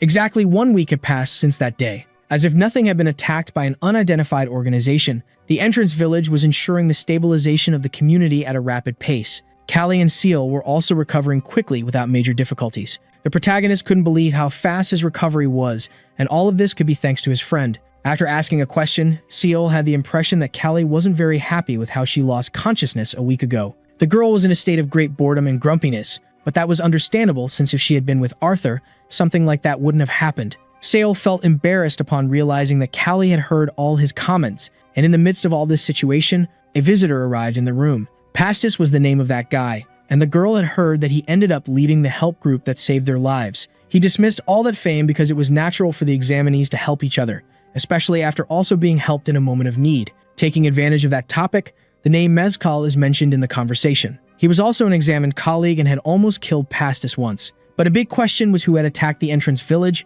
causing such great damage. Pastis claimed there were more than one suspicious factor in the situation, besides the captured criminals having disappeared without leaving any clues about the faces of the other bandits. But anyway, another topic was also very important. Sale should take good care of his health to recover as quickly as possible. They were the only crazies who had the courage to risk their lives to fight, but Callie found it strange how Pastis treated them as if they were close. While Seal thought about the tower, the two were fighting fiercely over some simple tangerines. According to the protagonist, Nagi, the top-ranked player, resided there, but he knew nothing about that building. With that, Seal asks Pastis if fights were a frequent occurrence in the tower, as people fought for their lives there as if it were normal. Upon receiving this question, the boy realizes that the protagonist really knew nothing about the building. In that moment, Seal sees an opportunity to gain some lessons on the subject, but Pastis reveals he has no interest in giving them. The protagonist gets a bit angry at receiving a no as an answer, but the boy is firm in his decision. After all, they were just simple colleagues who had met during the test to become players. When something related to that subject came up, everyone had to treat each other like true enemies, forgetting about friendships. Therefore, Pastis couldn't give him any information about the tower. Suddenly, while giving a moral lesson about the facts of life and telling Sale not to be disappointed, this boy gets hit hard. It was just another group of visitors for the duo. They wanted to give a congratulatory gift for Seal being discharged, but he was trying to organize that troop to enter one at a time due to the small space of the room. Sale needed to get everyone out of there immediately because now Pastis was also a person in treatment. Suddenly, another guest appears in the room. The protagonist becomes desperate with this news since they didn't even have a discharge note for those crazies to be crowding there with so much excitement. Noticing that chaotic situation, Rand feels a bit confused. Seeing his presence, those fools display embarrassed expressions due to the mess. The reason the guy was there was still a mystery to everyone, but everyone was probably screwed. Now the scene takes us 3 hours back, specifically to the outer wall at the entrance of the village. A very strange movement was happening at that location at that very moment. Suddenly, a huge bang could be heard, and even the birds were startled by it. This noise was followed by a massive explosion that destroyed a lot around it. The cause of all that was Rand with his crazy cloth. He snapped his fingers at that moment to ease the tension and continue his actions. Rand seemed unwell by the look on his face. After a brief rest, he firmly wielded his weapon. In his mind, several flashbacks passed, one of them being with Sale. This made him even tenser, and his expression showed it. Then he struck more blows at his fictional opponents with all his strength. In the most difficult moments, he couldn't do anything, and that made him feel bad. And this contradicted all his claims about his competence. For Rand, this was definitely very pathetic. Words like celestial tower, terrarium, and player were hated by him. Just as insects are attracted to flowers, these nouns attracted power-hungry sick people. And the people who claimed to have gone to the tower in search of their dreams were no different from the trash that constantly stole from others. Based on that, Ran hated that kind of people with all his heart. But still, something quite unusual happened. Ran ended up being saved by the same people he hated with body and soul. At that moment, the boy questioned him about his actions. Without hesitation, Ran stated that if it weren't for that group, the whole village would have been engulfed in flames. That act might seem a bit ridiculous, but he was trying to express all his gratitude both as a defender and as a player. Suddenly, the girl with pink hair also appears there, apologizing for her delay, justifying that she couldn't find a flower shop nearby. Soon, she notices that something was wrong and that the atmosphere was not pleasant. After that, Ran thought a lot, wondering why. He and Seal did not understand each other at all. In that case, he decided that he would try to accept them. That was the best way to try to repay the debt to the guy. Upon arriving there, Ran immediately apologizes to Dean for the delay. "Oh man, forgive your friend for this," and say that he was planning to test his arm, but something unusual happened. In a simple start to the test, his member ended up destroying everything in front of him. At that very moment, Seal was receiving back his smartphone that he thought he would never see again. When questioning Lilith, the protagonist is informed that the object was found in the sewers, but no culprit was seen there. In any case, Kina only cared about the debt and would leave there after paying it. Callie found it strange that the phone had been found in the sewer after so much fighting to get it, and Seal assumed that the object had been confused with something else. Then the protagonist concludes that there really were other people from reality there. Suddenly, the phone starts ringing and the boy is startled by it. He thought that something like that wouldn't be possible at the moment, and Callie was pressing him to answer. The call line had identification restrictions to not reveal the sender's number. So Seal decides to answer the call, even though he is very nervous. Putting the phone to his ear, he says hello to whoever was on the other end of the call. The man celebrates the fact that Sale answered because the phone had been successfully returned to its owner. While Callie asked who was on the line, the man mocked the protagonist for losing his valuable object. The guy also asks if Sale was okay. After that, the protagonist asks the same question to the mysterious man. According to the guy, he thought he was the only special one in that world. That's why Kim Taewon from the Avalon Guild decides that he should visit Sale soon. A smartphone was the only item that connected Seal to the world he had come from. Through this object, he had a fleeting hope that he could communicate with another person in reality. However, he would have never imagined one thing. That individual was indeed Kim Taewon. On a dark night in the city, the two would meet again. Kim Taewon didn't expect Seal to arrive there alone without the company of any friends. Without thinking twice, the protagonist asks how he had arrived in that world and the reason for making such a serious transition. Taewon soon reveals that Seal was not the only one who had met the region of that place. Upon hearing this, the protagonist displays a look of considerable nervousness. On the other hand, Kim Taewon seemed calm about everything, and his face clearly showed it. He then tells Seal that they had a more urgent problem at hand at that moment. Taewon had heard that the protagonist was impersonating him using his smartphone, just like back then. After being pressured this way, Seal is left speechless to explain, and he sums it all up as just a misunderstanding. Taewon was not at all interested in cleaning up the kid's mess in that world either. Seal felt even more intimidated after the man placed his hand on his left shoulder. Then he expresses a thoughtful look, and after a few moments, he apologizes to Taewon. With that, the kid realizes that the protagonist is the same as always and hasn't changed a bit. Taewon found the boy very pathetic. In any case, he would let the supposed accusation made minutes earlier slide since it wasn't the first time Seal had done something like that. But in return, Taewon wanted something that cost the protagonist a lot. He could not go for the player exam. After hearing this proposal, Sale denies wanting to comply. Kim Taewon, in turn, does not understand the boy's denial. Then Seal sincerely states that he would climb the tower. But that was not the only response from the kid. Holding his phone tightly in his hand, he looks around the place. And after noticing a quantity of water, he throws the object into it without any remorse. With this iconic attitude, he swears that he never tried to impersonate Taewon. After that, the villain tells Seal to wake up to reality since he was not the main character of this story. But none of those words mattered to the protagonist, who wanted to climb the tower at all costs and was firm on that decision. That affront left Kim Taewon quite angry. Then he admits that Sale had changed in some aspect. In that case, he would personally find a way for the kid not to be able to climb the tower. Noticing the red light that Taewon radiated, Seal thinks that he too received the power of a god in his body. Suddenly, someone familiar arrives there using his incredible cloth. Without thinking twice, Ran uses his weapon to immobilize the guy who was plotting against the protagonist. He certainly arrived at the right time to defend his great friend. Then he orders Seal to return to the mansion because there was someone worried about him. Taewon, noticing Ran's presence, states that he was a character he himself liked a lot. The man was very angry with Kim because using his skills against a civilian clearly violated the rules, and therefore he would proceed with the application of the appropriate punishment. But Taewon did not fear those threats as he trusted in his potential, and if Ran wanted to enforce his obligations, he would need to call someone stronger to fight. He was impressed that the kid managed to tear the cloth after using his ability. Then Ran charged at Taewon again with all his strength. Without thinking twice, the boy began to defend himself against that cloth. Taewon easily dodged the attacks,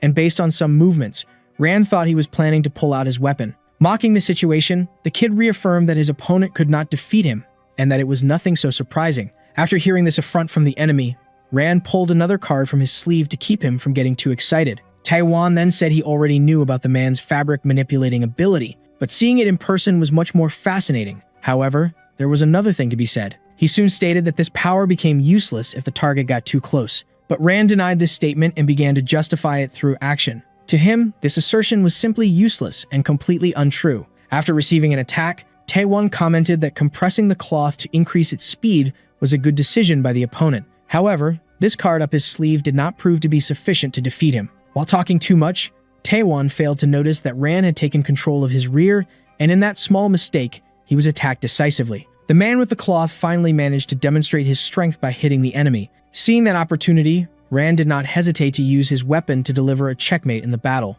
With that, he launched Taewon far away at an absurd speed. For a few moments, only dust could be seen rising in the direction where the kid was thrown. Suddenly, Seol appeared, questioning the man about things that were not relevant at that moment, and was told to wait a bit since the battle was not over yet. After taking a precise hit, Taewon commented on Ran's ability to control fabrics and his experience with that power. But he did not give up and got up with even more determination. He had already noticed how his opponent would handle the fight. Seeing that Taewon had not been shaken as expected, Ran and Seol fell into despair, displaying tense expressions. The boy then asked how they wanted to be beaten. But suddenly, just as he was about to charge at the two, someone called out to him. That guy asked if Taewon was the supposed rookie. The boy seemed excited to see the second-ranked player, known as Dean, as he looked exactly as described in the webtoon. Seeing how Taewon blatantly ignored his question, the boy assumed that his theory was indeed correct. Dean suddenly ended up being attacked by the kid. The attack and defense generated a massive explosion in the area, demonstrating the strength of those two opponents.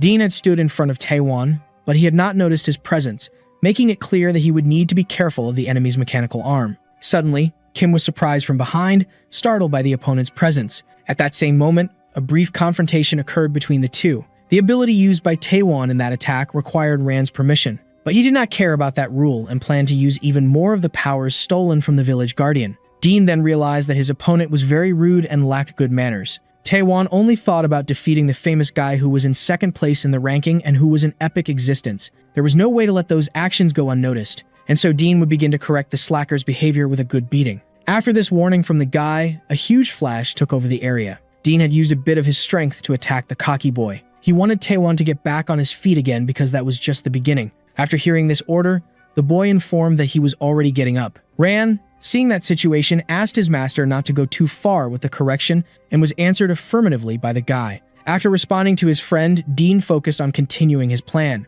He wanted to proceed exactly from where he had left off. Taewon, noticing the opponent's determination, tried to appeal to the emotional side by bringing the village into the conversation to try to destabilize him. In any case, he had no plans to stop fighting and intended not to lose sight of the enemy in this second round. The energy that Dean emanated in that place made Taewon tremble at his core. The same said that this slacker must have a loose screw in his head. He didn't like that Taewon had brought his village into the conversation and thus held him without allowing even a muscle to move. Suddenly, a different movement arrives in that perimeter. It was Ran trying to protect Dean from the arrival of two more members of the Avalon Guild. Then he informs that he was in a terrible mood at that moment and had no intention of following the tricks of that group. Noticing that the team leader had offended the representative of the entrance village, the guy suggests a peace agreement. Hearing this, Taewon becomes furious as he had no intention of backing down, but his companion informs him that this was a direct order from the vice captain. As Dean could easily notice, Taewon was still not familiar with the non-aggression pact that covered the regulations between the Avalon Guild and the entrance village.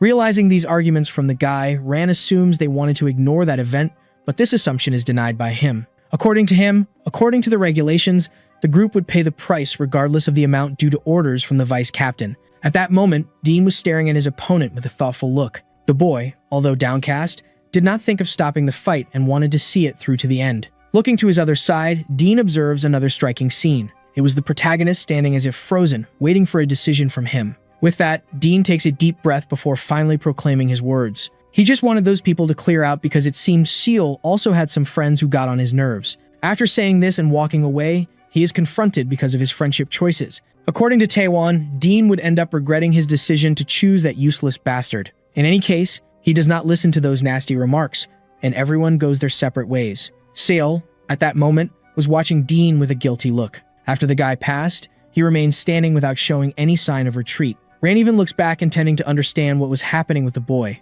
The protagonist seemed to be very angry and was clenching his fists with all his might. Finally, everyone arrives at their dorms under a beautiful waning moon night. Seol and Callie were already in their beds lying down, ready to sleep. But the boy seemed quite pensive and couldn't keep lying down in that place. Callie, for his part, showed a certain resemblance to the kid. In another room not far from there, Ran was still awake, taking care of his lethal defense weapon. Then he notices an unexpected movement there that catches his attention. Soon he decides to open the door to see who was there. After noticing Seal's presence, Ran is a bit surprised. Then the two walk outside the building together. Once outside, Seal, looking quite down, sits on the ground. Ran tries to advise the protagonist not to make hasty decisions as he had enough strength to act at the right moment, but the boy gave all that credit to Callie. Sale seemed desperate and asked the advisor for help in a rather iconic act. After hearing this from the boy, Ran appears shocked and remains silent for a few seconds, displaying a thoughtful expression. Then he finally breaks his silence and informs that he would find a way to help his friend. After being called to combat, Seal charges at Ran, who dodges his first attack. Not letting up, the guy counters the protagonist in midair right in his stomach. Seal, after taking that punch, is breathless and gasping for air, but the pain only gives him more determination, making the protagonist grit his teeth in anger. Without thinking twice, Seal charges at his opponent, intending to hit him hard. Ran seemed to be doing a good job as a sort of trainer for the boy. After hours of training, the sun begins to show up in the area. Marks were noticeable all over the terrain. Seal, for his part, was lying on the ground due to the exhaustion caused by the effort exerted. Seeing the boy's level of exhaustion, Ran decides that this was enough for that day, and even having been nice, there was a lesson he wanted to impart. He soon makes it clear that Seal would ruin his body and wouldn't get anywhere without a defined plan to truly change his situation. After all this, the protagonist realizes that he was a weak guy and couldn't do absolutely anything without Callie's help. With that, he comes to the conclusion that he should give up being a player and asks Ran's opinion to confirm this information. Hearing this, the man gets a bit nervous upon realizing that the boy had asked for his help just to complain like a grumpy old man. Sale denies Ran's statement and informs that he really wanted to evolve to become stronger. Suddenly, someone arrives there calling him a loser and mocking his actions. Finally, Seal lifts part of his body off the ground upon noticing Callie's presence. He was somewhat tense with the presence of the girl who displayed a disappointing expression. Seal didn't understand how Callie had found him there since it was still early morning, although the sun had already appeared. Suddenly, he notices something strange on the girl's face, and this grabs his attention. She was in tears at that moment, so he self-proclaims the true loser of that duo in an attempt to console the girl. She had in her mind that she was a loser because Seal had left her to fight completely alone, and this demonstrated her uselessness, along with other factors that had happened in the past. Without thinking twice, Seal states that he did this just to avoid involving her in anything, but Callie continues to feel betrayed by the promises he made. The protagonist denies all the accusations made by the girl and makes her even more nervous by stating that she was crying. He insists on this fact, nonetheless, and Callie tells him to shut up. The two then start to hit each other, while Ran watched everything. With this, the man becomes completely disappointed with that duo, and for this reason, he decides to work with them to help them evolve in the way they needed. For the two to become stronger, Ran would train them like a true coach. Upon hearing this from the man, Sale breaks into a big smile, while Callie had a more timid reaction. Then suddenly, the protagonist lets out an unusual scream of happiness, thanking Ran. Villagers were talking about rumors that were spreading through the locality. They spoke about how cool the supposed object called a smartphone was, used by a member of the Avalon Guild, who supposedly was the protagonist. Moreover, since Sale was posing as someone allied with the group, they went to demand explanations from the kid and then put him on their blacklist. After stating so many things at that dinner table, the guy confirms that it was just his theory. At that moment, the pink-haired girl was staring at him with a thoughtful expression about this information. Then, due to a simple eye contact, the guy thinks she was interested in him. Based on this, he decides it was definitely time to act and starts to undermine Seal's integrity, calling him impotent and dependent on his item. One of his friends agrees with everything and guesses that the protagonist wouldn't even show up on the battlefield due to the shame he felt. After that, the pink-haired girl informs that she was leaving the place. She said goodbye because she didn't have time to sit there just to participate in those totally useless conversations. Then, taking advantage of Miss Lilith's exit, another guy thanks Shonen for the food since he was also leaving. After all this chatter, the group finally leaves the bar. Kina Lilith was walking down the street with her friend calmly. Suddenly, the guy poses a question about whether she likes Seal. She gets quite furious with this silly question, and he just says it was a simple joke. The guy seems to regret having done that and shows an awkward expression. Kina, in turn, explains that she hated when people spoke ill of each other without even knowing the whole situation. And indeed, they both didn't have time to waste gossiping about others' lives. After hearing this explanation, the guy agrees with everything and continues his journey with Kina. Meanwhile, Ran was talking with his duo of friends about how there were only 10 days left until the start of the pretest for player candidates. With this, he presumed that Seal had hardened his determination. But since they had no time to waste, they would start the special training at that moment. The two boys observed the grandeur of the tower since they had never seen it up close.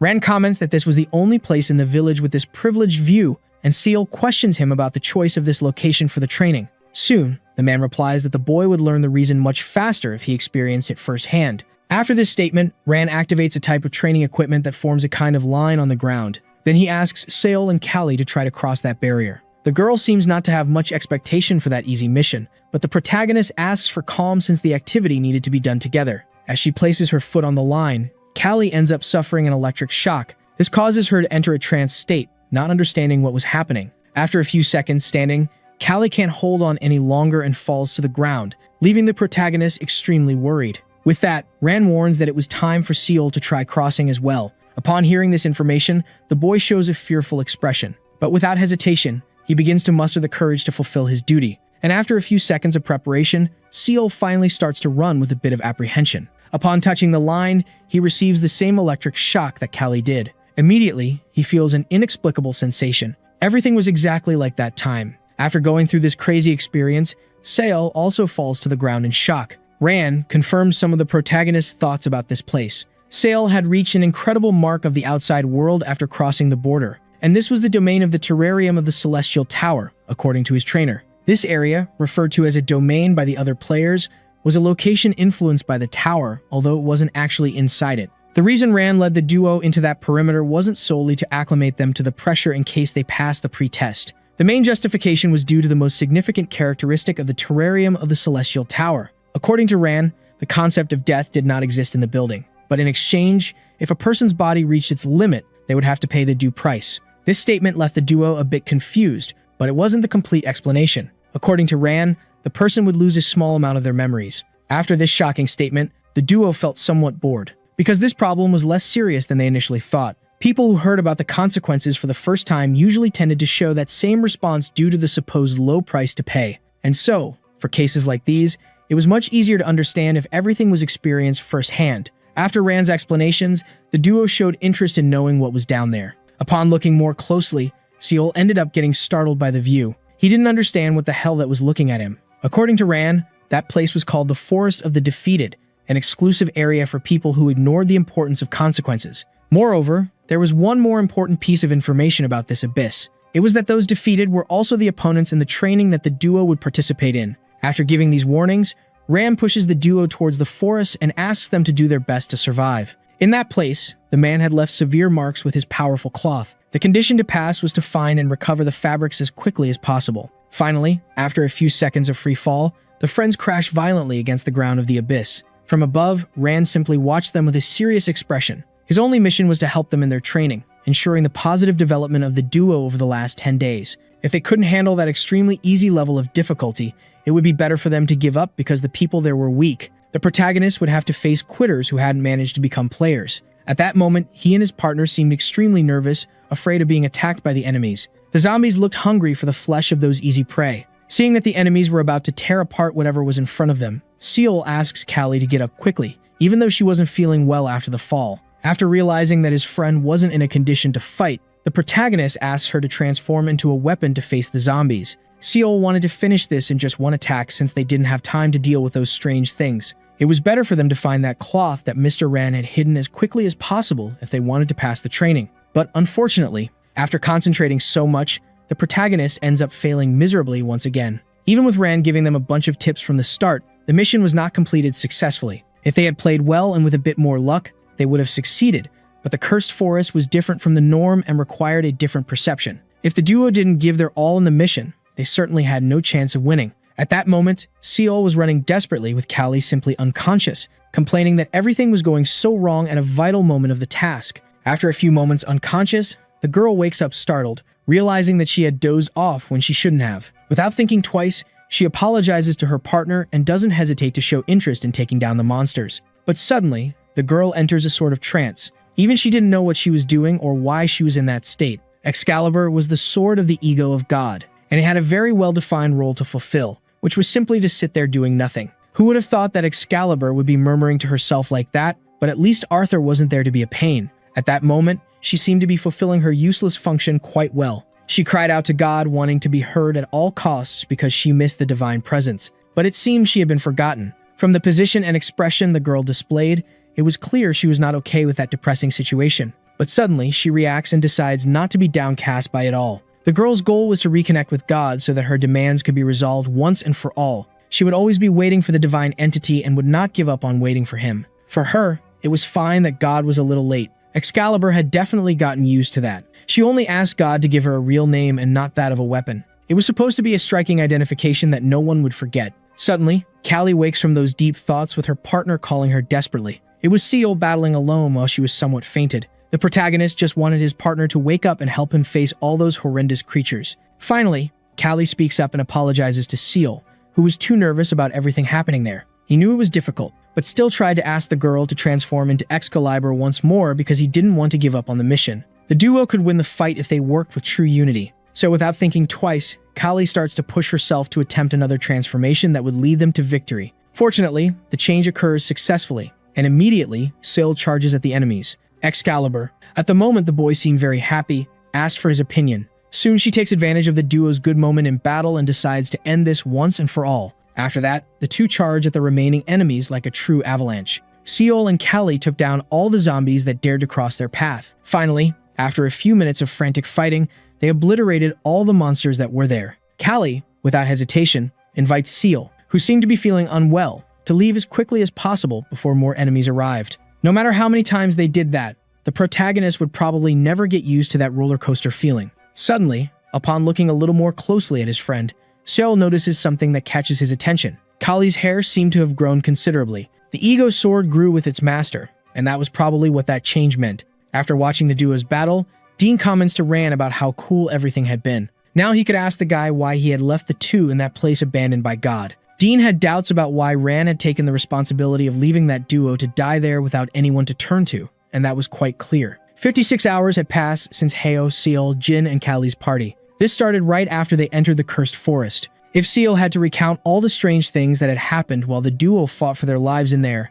the most bizarre was that hunger did not exist in that place. Instead, sleeping was a necessity because after a certain period, a person would faint for the wounds to start healing. This probably also applied to those still fighting in the forest, which is why they hid when night fell. So to find Lord Rand's cloth, the duo had to use the comfort of the night carefully. But it didn't seem like a good idea to wake someone so deeply asleep at that moment. With that, Seol decides he needs to sleep a little more to regain his strength. While the duo slept, the fire did its job of keeping away all the creatures that pose any risk. The dream the protagonist had that night was quite different from the usual ones. It was, in particular, somewhat incredible. After sleeping a lot during the night, Seol finally wakes up with a rather wrecked, lazy expression. Callie, noticing that run-over-dog face, asks what happened to him, and the reason is revealed with a certain tone of rudeness. Seol asks the girl to forget about it, and she wonders why her friend was acting so strangely. At that moment, the protagonist only thought about how to show Callie his appearance in his dream without seeming like a complete perverted idiot.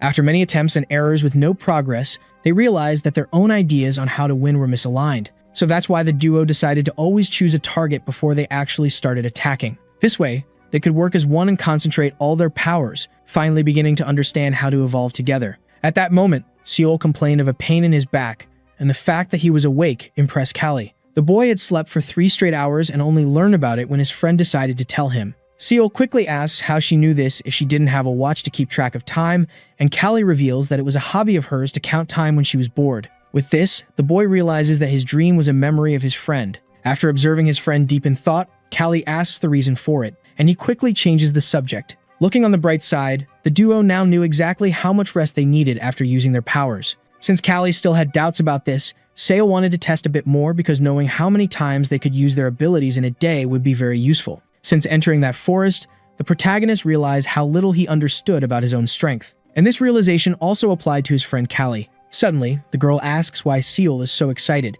and he seems not to understand this very well. In her own reasoning about the situation, Callie concludes that Mr. Rand hadn't sent them to the forest just to help the boy mature. After expressing her opinion, she decides to move forward toward the center of the place. After walking for a few minutes, they find a large clearing in the middle of the forest, proving to be a likely spot for Rand to have hidden the cloth. Since the objective was probably there, Callie gets excited to finish this tiring mission, but Seal wasn't so sure everything would end that quickly. But suddenly, things go completely off plan, and a monster appears with the supposed cloth hidden by Ran. On the creature's arm, the sought-after fabric was tightly tied. Seal, upon spotting his target, is startled by how difficult it would be to take it from the giant. Realizing the monster was going to attack them, the protagonist desperately shouts for his friend to run away as fast as she could. The tense look was very clear on the boy's face, who was quite scared. Suddenly, the monster gets very close to Seal, who shows no reaction at that moment. Then the creature takes advantage of this opportunity and simply sticks its kind of tentacle to the protagonist's face. With that, the duo's defeat becomes evident, as apparently there was nothing more to be done. After getting out of the hole, Seal was very angry with Ran, who seemed very calm about the whole situation. Soon, the guy reveals that the protagonist had survived longer than he expected. Now Seal really knew who Ran was. It was clear that the cloth guy had planned to kill the duo from the beginning, as only a true psychopath would trap the objective in a dangerous monster like that. At that moment, Seal was arguing heatedly with his master, and Callie didn't seem comfortable with the situation. After a few remarks from the boy, Ran concludes that probably. Upon hearing this, Seal gets enraged and even grits his teeth in anger. But fortunately, no fight starts there, as he calls Callie to get out of there. As he walked away from Ran, Seal was suddenly grabbed forcefully by the neck. Before letting the boy go, he wanted explanations about where he was going. It seemed that he believed he had the possibility of dying again to that enemy. Sale quickly asks what he could do. There were no alternatives for the protagonist to try to win that battle, as the opponent was too fast and strong. After hearing the boy's words, Ran seems to mock what the boy believed. Then Callie gets angry at the trainer's shameless remark, as they had a plan to work together and become stronger. After listening to her, Ran questions her about her learnings from the mission. This makes the girl even angrier, to the point that her teeth start to grind. Hearing all that, Sol was in shock, seeming not to believe what was happening. He quickly calls Callie to leave, but she resists, stating that she hasn't finished what she started yet.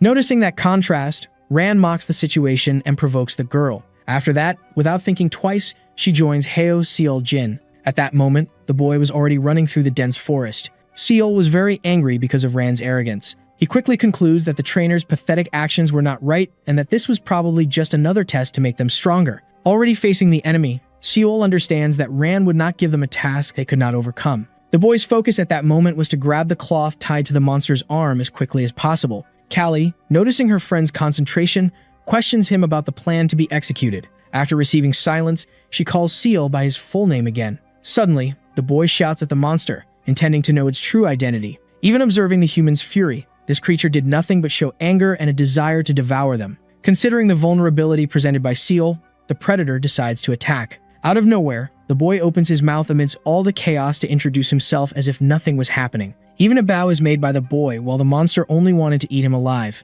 Faced with this innocence, the predator begins a rather unusual reaction. Suddenly, he starts laughing out loud, leaving even Callie impressed and confused. The creature was astonished after receiving a greeting in the midst of battle and found it very funny coming from the enemy. Then he asks Seal what the topic of conversation he wanted to have was. Soon the boy reveals that he imagined he could defeat the predator just with the words from his own mouth. Otherwise, there was no apparent reason for Mr. Rand to have wrapped the cloth so carefully around the big guy's arm. After Sale's words, the creature suddenly begins to transform, and then reveals that all those statements from the boy were absolutely correct. Upon noticing the true face of that creature, Seal displays a look of complete astonishment. Simply put, the Agji girl was right in front of him. After staring at each other for a brief moment, the holder of the cloth hands it over to the boy. Seal feels somewhat suspicious of that kind act, but the girl informs him that she is just fulfilling an order given to her. The boy is stunned to realize that this mission had been so easy and that he had passed Mr. Rand's training without much effort. Suddenly, Callie appears there, scolding him for leaving her behind without saying anything at all. Being honest with himself, the boy decides to be positive about everything he has achieved on this journey and admits that nothing had been so easy since he went through a lot of pain. Then the Agi girl states that the cloth needed to be delivered to Mr. Ran. Even though she seemed friendly, she suddenly turns against the boy and decides to put an end to that nonsense. Noticing the imminent risk her brother was in, Callie screams desperately. But unfortunately, there is no time to catch Seal's attention, who ends up being hit and immobilized by the terrible enemy. The reason for that abomination's rage was her beloved children. Seal had killed several of the enemy's relatives before getting there. Those disgusting creatures were the monster's precious children. A little distance away, Rand begins to notice various pieces of cloth flying and concludes that the long-awaited battle had begun. At that moment, the trainer is questioned by Dean about the reason for some of his actions. The guy wanted to know at all costs about Rand's motivation for throwing the duo into that cursed forest, literally as bait for the monster. In a serious tone, the brother responds that it was all just a simple training. Upon hearing this, Dean shows a strange reaction, seeming not to believe it.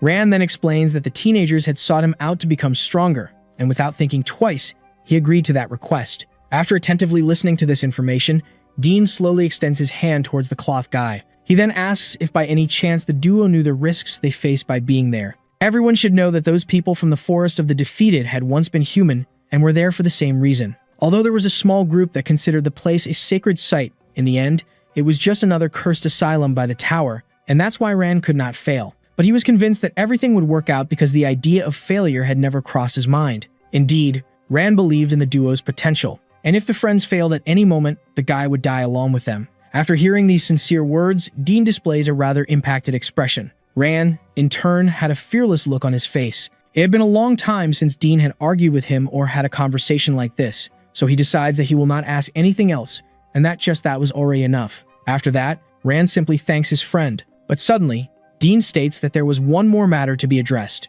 Rand should not say that they would all die together, as it was not his responsibility to carry that burden alone, but trusting them until the end was an obligation. While the two were having this conversation, Seal was simply being overpowered by the enemy. That monster made a point of knowing how many of his children the protagonist had finished off, but it was clear that Seal didn't know the exact number. After all, a killer doesn't count how many people they kill. After the enemy's words, the protagonist asserts that those deceased had attacked him first and he only had to defend himself, not necessarily wanting to kill them. Even with this very clear explanation from the boy, the adversary does not accept it and concludes that he was lying about everything. Noticing that situation, Callie decides to interrupt, saying that she was making a mistake by unjustly accusing the boy and should stop immediately. In any case, the monster doesn't care about the girl's words and threatens to kill her friend if any sudden movement occurs. To the enemy, it was obvious that that duo aimed to ascend the tower as soon as possible. She had seen many people like those two around, and all of them ended up becoming part of the Forest of the Defeated in the end. Based on this information, she advises the teenagers to give up because they no longer had a chance to reach the coveted top of the tower. Suddenly, in great agony, Seal cries out for Liber, saying that that monster was the main target they should defeat. After saying this, the creature drives its hand into the ground with all its strength. It screams loudly due to the unbearable pain it felt with its limbs simply pinned to the ground. In any case, the enemy had warned him not to make sudden movements as it would have a painful consequence, and if Seal continued to move, his forearm would be the next limb to be hit. That attack hurt so much that the protagonist's mind went blank, and with that, he realized that everything had been a trap from the beginning. She had killed him on purpose before so that he wouldn't feel pain and wouldn't be afraid to return for a new battle. That enemy had indeed managed to catch Seal perfectly, and he should distance himself from her as quickly as possible. The psychopath at that moment mocked, seeing that the protagonist was not bleeding. Although the boy was not bleeding after so many blows, he could still feel a lot of pain. Seal, for his part, seemed to be very scared, thinking he would die right there. Moreover,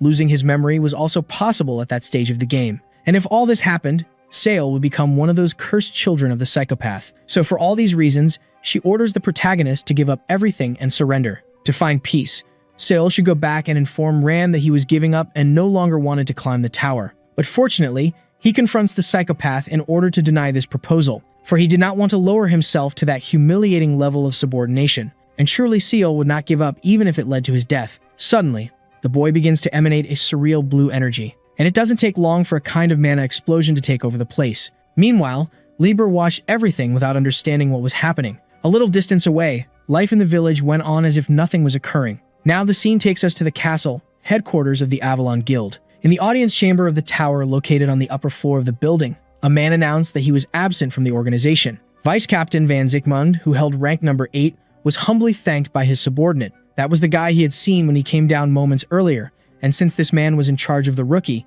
he had surely been through a lot. After hearing these words from the vice captain, the man felt very honored and stated that everything possible would be done to ensure his presence at the entrance. Then Van Ziekman asks his friend to take care of the player test that would happen in a few days, for that was probably what he was talking about. This theory of Van Ziekman is soon confirmed, and he receives the information that the location had already been recovered, but according to the investigation, an adversity was discovered. It seemed that there was no power within that object. Suddenly, a person arrives there saying that the smartphone is only useful when used exclusively by oneself. Otherwise, it becomes a thing of little relevance. Just with these words, the blonde boy left those two fools very curious about his secret ability. After that, the team leader T1 gets scolded because he couldn't enter or exit without permission from a superior, but he seems unconcerned and continues talking about his powers. He then reveals that there was a condition for this ability to be put into practice, but decides to keep that a mystery for now. After the boy's mockery, the man in white orders him to back off immediately, as such disrespect would no longer be tolerated. Suddenly, Van Ziekman interjects in the conversation, claiming to find everything quite interesting and asking for the identity of the cheeky boy. He was quite anxious about Kim Tae-won's future performance. Without hesitation, the boy responds with his head held high, realizing he couldn't see the man's face even though he was so close. Perhaps there was some ability preventing the boy from recognizing him, demonstrating the extreme caution Vice Captain Ziekman had regarding his identity. In any case, Kim Tae-won wasn't in a hurry to discover this and was primarily interested in finding the dean above all else. After that, the vice captain turns his back on the boy. The boy seems to dislike this rejecting attitude. Kim Tae-won would certainly repay this humiliation by proving that the man's choice had been very wrong. In 5 days during the player test, the boy would crush Hyo Seol-jin like a simple defenseless insect. He never respected or cared about the power that God had given to his opponent. Meanwhile, a little distance away, the battle continued, and Kali was impressed with her friend's performance. Not even the enemy could understand how Seol was resisting his deadly attacks so well. As usual, the protagonist hears an opponent asking him to get up again. People hated him, and receiving this request was very common in the real world. Hearing words like loser, pathetic guy, and useless became part of his daily life, and this seemed to give Seol the strength to face that powerful enemy. At that moment, the aberration just wanted to end that battle as quickly as possible. But Seol's mana seemed to corner him, making any escape plans impossible. Then the protagonist advances even further in an act of courage to show that under no circumstances would he give up. Even if he wasn't in good condition, Seol would show the enemy that ordinary people could also win using their determination. While being confronted like never before, the villain couldn't stop thinking about the protagonist's remarkable recovery and how dangerous that was. Kali, very impressed, immediately realizes that the monster was distancing itself out of fear of Hyo Seol-jin. At that point in the game, this seemed like good news, but something was definitely wrong with the protagonist. Kali had never seen anything like it. It seemed that Seol had developed his own unique abilities in that fight. After finally managing to calm the battle's tensions, the protagonist approaches Kali and calls her with his arm extended in a heroic tone. She stares at him for a few moments but soon understands what she should do. In just a few moments, the duo joins forces to try once again to defeat that aberration. The opponent, noticing their union, mocks the situation, saying it was very obvious that this would happen, and surely the monster wouldn't just stand there cowering and doing nothing. After hearing the enemy's taunt, Seol calls for Liber, who already knew what to do in that situation. The target at that moment was all those damned monsters. The zombies were screaming and could only think about wiping out those humans, so it doesn't take long for tempers to flare and a new battle to begin. After a few moments, a huge explosion occurs in the place due to the massive amount of energy unleashed in the attacks. After that, only a cloud of dust takes over the area, significantly reducing visibility. Seol had managed to defend himself from a very lethal blow, and Kali was worried about his physical state. She wanted to return to her original form as quickly as possible to support the boy until the end of the fight. But Seol denies this request, as it wasn't the right moment for that transformation, considering the battle wasn't over. With that, the entire plot continues without a predicted end. Even with so much determination, something was still missing for Seol to finally win that fight. He couldn't force himself to cut them down like simple vegetables for dinner. As soon as he thought their lives weren't different from his, he found it impossible to do so with such cruelty. At that moment, Seol and his opponent were face to face, almost starting another round of that endless fight. Then the monster approaches the protagonist, who was kneeling and seemed too weak to continue. Meanwhile, Seol apologizes to his friend Liber with a look of defeat, and it doesn't take long for him to be hit hard by the opponent. With the enemy immobilizing the protagonist, the outcome of that fight already seemed obvious. Seol had failed once again, and this unfortunately led him to defeat. When he thought it was the end, something suddenly touched his cheek. With what little strength he had left, he looked up, but in the end, he couldn't see anything. Once upon a time, there was a monster that wanted to kill you, but but this creature had such a sad expression on its face that it seemed unable to do so. The enemy was mulling over doubts in her mind about when that forest had been entrusted to her. There was a time when watching the moonlight was the only joy in her life, and apparently, it was there that she discovered the true meaning of loneliness. After so much time alone, she finally had contact with a different person in that forest. For that guy, it was even hard to explain that he had seen a resident in such an inhospitable place. He took his friends to the forest, even though they didn't believe in this nonsense about someone living in the middle of the woods. When questioned numerous times, the guy lost his patience and asked the teenagers to follow him without further questions. His friends just wanted to go home, and this left him confused, not even knowing how to continue with this mission. But suddenly, fortunately, he spotted the girl, and his eyes lit up. The boy called the woman teacher, but she immediately rejected that nickname.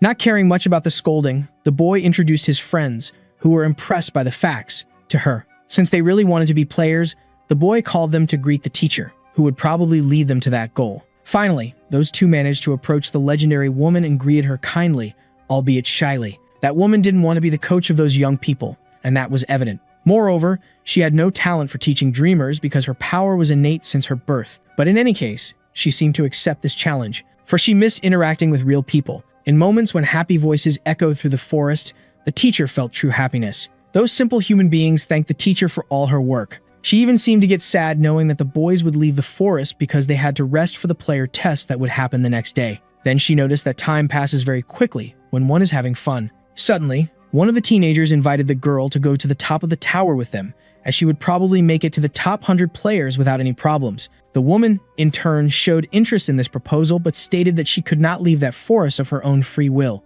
One of the students quickly reprimanded the boy for his rude attitude, especially since the teacher didn't like leaving that place. While those two useless ones argued, the blonde took the opportunity to comfort the teacher with a strong hug and positive words. Even though they had a very dangerous mission to carry out, they would return safely without major problems, and she should wait for her students without worries. It was clear on the girl's face the sadness of having to return to complete loneliness without her dear friends. She took that emotional moment to praise the cuteness of her precious children. Without taking too long, she asked them to take care and return safely to visit her soon. A few seconds after that, the group was leaving the teacher alone once again. Once again, she was destined to be solitary in that place. So this was the story of how the monster began the long wait for the return of her beloved children. She constantly wondered how far they had climbed in the tower, hoping they wouldn't get into dangerous trouble. It didn't make sense to her that the teenagers wanted to participate in this uncertain mission instead of keeping her company in the forest. Even if they didn't become true players, she would accept them back as her precious children. The woman's expression while thinking of those special people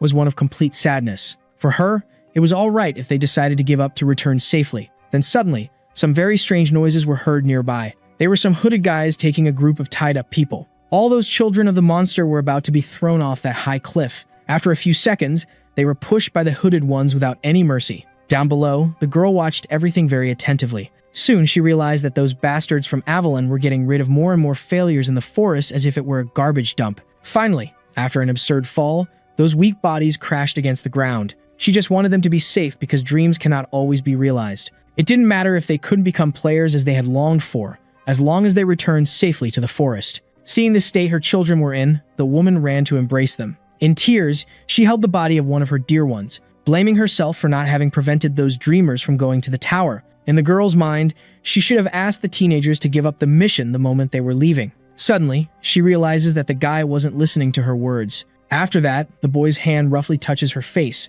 It was actually Seal, apologizing for calling her loved ones monsters. Suddenly, while he was trying to make the monster stop crying, a massive explosion occurs there. With no time for nonsense, Callie had thrown a huge punch at the woman to make her back off from her friend. Due to the high force of the blow, the aberration flies meters away from there. For a few moments, she stands still without showing any reaction. She was trying to understand why Ran had sent that duo to the forest. For the fate of them returning as a zombie was certain, and thus giving up while there was still time would be the best choice. Upon hearing the woman's words, Callie becomes enraged and humiliates her opponent while drastically changing her tone of voice. If that aberration was so worried about the teenagers to the point of crying, she should simply help them. While Callie was giving 1,001 justifications, the girl told her to shut up for a moment. Suddenly, she also loses control of the situation, altering her tone of voice and completely transforming. In a desperate manner, the monster seemed to charge at Callie. The aberration didn't want to make room for new hope in her heart again, and thus tried to immobilize the girl. When she finally managed to leave Callie with no chance to react,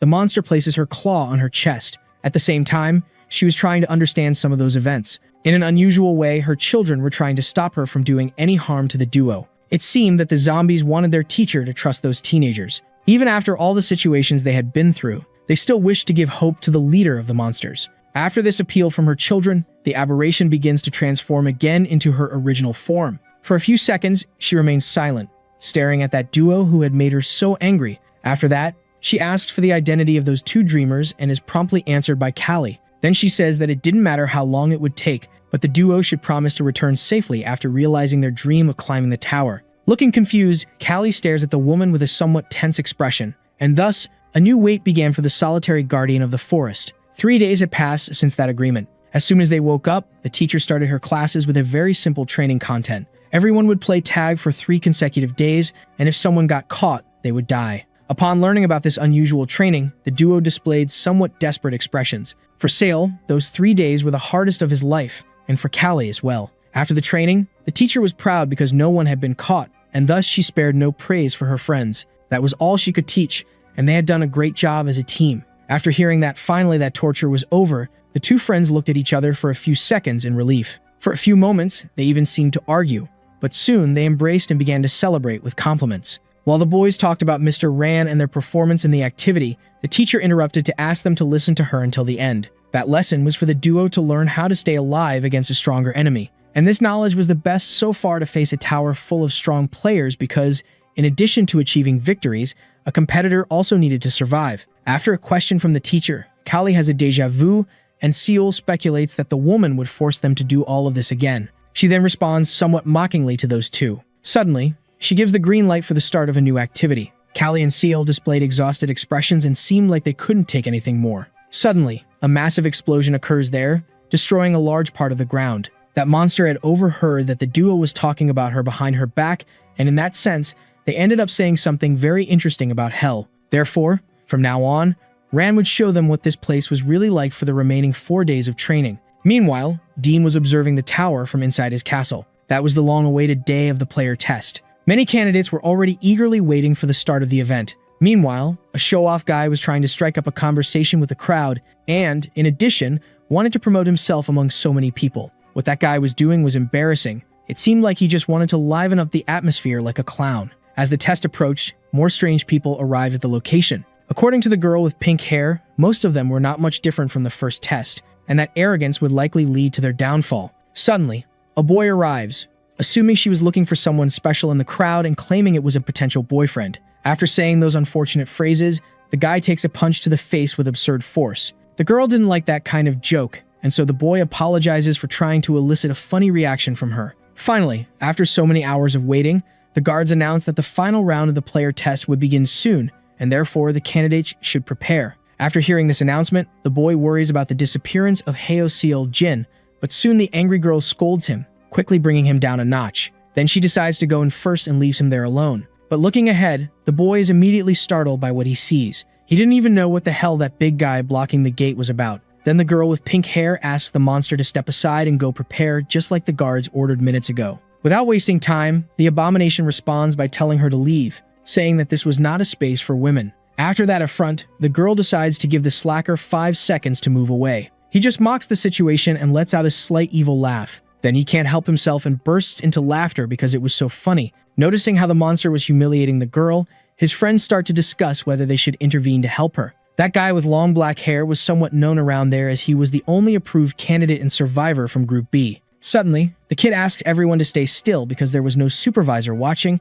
and it was impossible to predict the enemy's movements. If an intervention were made at that moment, everything would turn into a big mess. Realizing he wouldn't provoke the girl so easily, the monster speculates some things about the guys from Group C, but in any case, he still needed to significantly reduce the number of people, so he decides to go after Group C with the intention of correcting their behavior. Suddenly, a boy appears in the midst of the fight and delivers a solid blow to the slacker's face. The girl with pink hair panics upon realizing that her ally attacked first, leaving room for a deadly counterattack. The boy was filled with rage towards the monster that called them trash and was trying to make him take back his offensive words. Meanwhile, the girl saw her friend's naivety fall for such a silly provocation, and now the monster would no longer be blamed for this fight. Then the enemy seizes the first opportunity to firmly grab the boy's heel with the intention of immobilizing him. Since he had attacked him first, all those actions fall under the concept of self-defense. And so the monster continues to take advantage of his right, throwing the boy to the ground with all his strength. Due to the unbearable pain he felt, the boy starts to scream inevitably. After that, the monster doesn't waste time and provokes the girl with pink hair once again. Since her friend couldn't be helped without direct intervention, she decides to play the enemy's game and go after the huge mosquito. The guy from the vampire class then celebrates because he finally managed to reach his goal. It soon becomes clear why the guy who was at least Class C was acting so arrogantly. After talking a bit about the enemy, the command for everyone to prepare for battle is given. As expected, it doesn't take long for the first attacks to begin. But suddenly, right at the start of everything, the monster notices something that catches his attention. Without giving the big guy time to think, a massive explosion occurs right above him with no chance to react. Out of nowhere, lightning had taken over the sky, and people watched everything without understanding the reason for it. Then the boy in the green jacket says that those are not natural phenomena, but rather someone who had shot at the monster with their powers. In any case, it doesn't take long for the author of the blow to appear, and it turns out to be the protagonist. After finishing the job, Sale feels a bit confused about something he had received from the teacher. She had given him a graduation gift for the excellent work done. The girl had kept that cloth for a long time, and Seal just needed to wait because he would see the effects when using it at the right time. After noticing that Lieber was a bit jealous of that gift, the protagonist offers her a chance to try using the amulet. The teacher quickly apologizes for not bringing a treat for the girl as well and even quotes a saying to avoid upsetting her. For her, it was wonderful because in recent days, Seal had become a very strong man, and just being near him was enough to feel it. After thinking these things, she comes to the conclusion that it would be the right time for him to go. She soon calls Seal with the intention of giving him another little gift. The boy feels a bit excited to know he would receive another treat for his effort. As he approaches the girl, the protagonist discovers that his gift was actually a kiss. On Sale's red skin, his shyness is evident. A few meters away, Callie watched everything without understanding absolutely anything. That slightly warmer farewell seemed to be his supposed last gift. Suddenly, the woman gives Seal a big shove that sends him flying far away. She had thrown him into the testing area, and he would need to return to bring Lieber with him. While Seal shouted for help, the girl asked him to be careful while he was there. With that, a small flash appears in a previously unknown location. At that moment, he talks to the judges about a practice match before entering the test, along with the participants of that edition. After a few seconds in the air, Sale falls to the ground and soon realizes that he suffered no damage from the impact, probably due to the cloak he was wearing. In any case, he also notices that the ground in that place was very strange and out of the ordinary. But it doesn't take long for the protagonist to understand that he was actually on top of a person. Without hesitation, Sale gets off the guy, apologizing and showing a lot of concern. Then he panics upon realizing that the man was not responding, seeming to have died. Amid this chaos, out of nowhere, Seal hears a voice calling his name. It was the girl with pink hair trying to alert him about the danger he was in near that monster, which was no longer quiet like before. With that, Seal finally looks back and realizes the mess he got himself into. And it doesn't take long for the monster to strike, causing a huge destruction on the ground of the place. After that, the girl with pink hair is impressed by the strength of the opponent, who was delivering blows that were practically impossible to avoid. Looking more closely at the battlefield, she notices something that leaves her in shock. Seal was motionless in front of the enemy, who also wasn't moving for some reason. That monster was no longer patient, being completely immobilized by the protagonist's powers. At that moment, he really wanted to know who this simple, powerful boy was. When Seal looks back, he realizes that the huge group of people was watching him with all the attention in the world. One of them was carried and seemed quite injured after the monster's blow. These actions from the enemy make Seal even angrier and give him the strength to crush it. After exerting a lot of force, the monster rebels and charges at the protagonist, threatening him. Even with so much speed imposed in that first moment, Soul manages to stop the enemy with little effort just a few millimeters from his face. Without thinking twice, he simply calls out for his partner, Lieber. With that, it doesn't take long for a huge flash to appear there, leaving those present quite scared. The girl with pink hair watched everything with a clear disbelief in her eyes. After the dust settled, Sale emerged with his weapon embedded in the back of the fallen monster. He soon mocks the enemy's sudden attack, saying that if it hadn't killed him, it probably wouldn't allow him to take the player test. That new Heo Seal Jin was very different from what the girl knew, and surely something miraculous happened for this transformation to be possible in just 10 days. After annihilating the enemy, the protagonist finally looks down and decides to get down. In an unusual way, he ends up slipping and hitting his face on the ground, losing all his aura. He doesn't waste time in that embarrassing position and soon gets back up with a lot of effort. Feeling quite awkward, he blames those clothes that were supposedly too long. While the friends commented on that epic battle, Seal tried to clean up his image, saying that it didn't hurt at all. Suddenly, Callie arrives there quite angry, hitting the boy and making it clear that he was human. Amid so many scoldings, the girl reveals that she was scared because the protagonist had called her in the middle of that fight out of nowhere. Seeing that dramatic scene from afar, the girl with pink hair realizes that the duo hadn't changed that feisty characteristic. Then she leaves towards the two, leaving her friend speechless. Without wasting much time, he starts a little gossip in the midst of it. At that moment, the girl was arguing with the duo about their behavior, and Seal was trying to calm her down. All this excitement was because the exam was about to start, and she would go first. After this unnecessary scolding, Lieber and Seal stare at the girl in shock, and it doesn't take long for her to head off to the player test, leaving everyone behind. With that, the gates finally begin to open, with the candidates waiting in front, quite anxious. The light coming from inside was incredible and made the eyes of that group of dreamers shine. Sale quickly celebrates the start of the player test. Meanwhile, everything was calm in the beautiful castle. Suddenly, a lightning bolt appears at an absurd speed. Those lights weren't abilities of the disciples of that guy, so probably another rookie had that power. Hearing this, his employee suggests sending an investigation team, but this idea is quickly rejected by the leader. They couldn't miss that spectacle for anything, so the man decided to go there personally. After all, it had been a while since he faced the owner of the second place in the ranking. Once again, the scene returns to the gates opening. After that, the group of friends comes face to face with several other strange candidates. They were impressed to see up close the front door they had only heard about.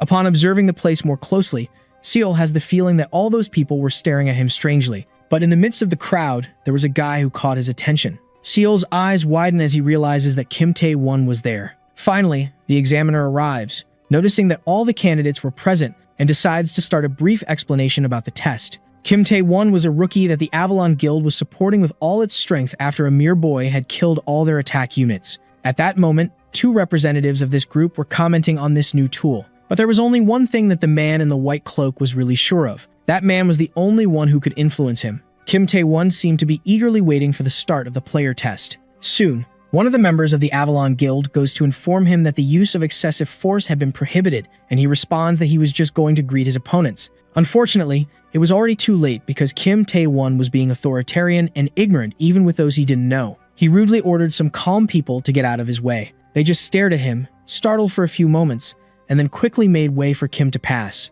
Finally, after so much unnecessary ignorance, the boy stands face to face with the protagonist. Callie becomes alert because she knew who that arrogant guy was. Seol then apologizes to his friend and informs her that he would only talk to the guy for a few moments. Without wasting much time, the protagonist takes a few steps forward, approaching the guy. Kim Tae-won quickly comments that his enemy had changed a lot and now knew how to look him in the eyes. Seol retorts, saying that this guy, on the other hand, was the same as always with childish and bad behavior. He becomes furious upon hearing this affront and without thinking twice, confronts the protagonist. In just a few moments, tensions rise, and the two almost start a fight that would be epic. This only didn't become a reality because the inspector arrived to put a stop to everything. In any case, she didn't care, but there were rules stating that fights were not allowed in the official testing area, and under her supervision, that wouldn't happen. Not wanting to cause trouble, those two stopped their nonsense without thinking twice. At the top of that hall, a guy watched everything attentively and seemed to be the leader of the Avalon Guild.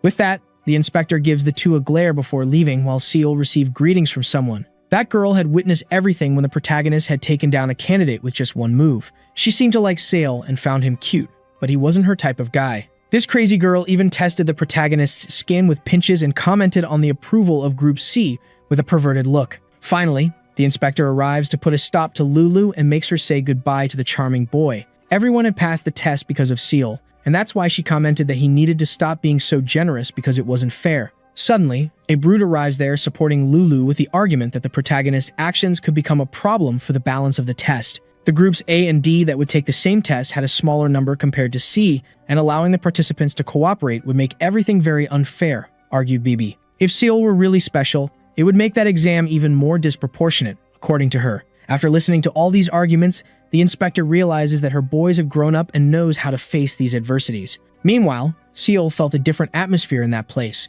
and it seemed like the judges would start fighting at any moment. For a few moments, the inspector concentrates, even closing her eyes to think. Then she simply accepts that she has lost, allowing Lulu to do as she wishes, which makes her quite satisfied. Out of nowhere, the girl approaches Seal, commenting on cutting her clothing in half. Since she was sure that everyone had heard the conversations, she quickly informs that under her guidance, the tests for Group B would be conducted individually. Guys, that's the end of the video.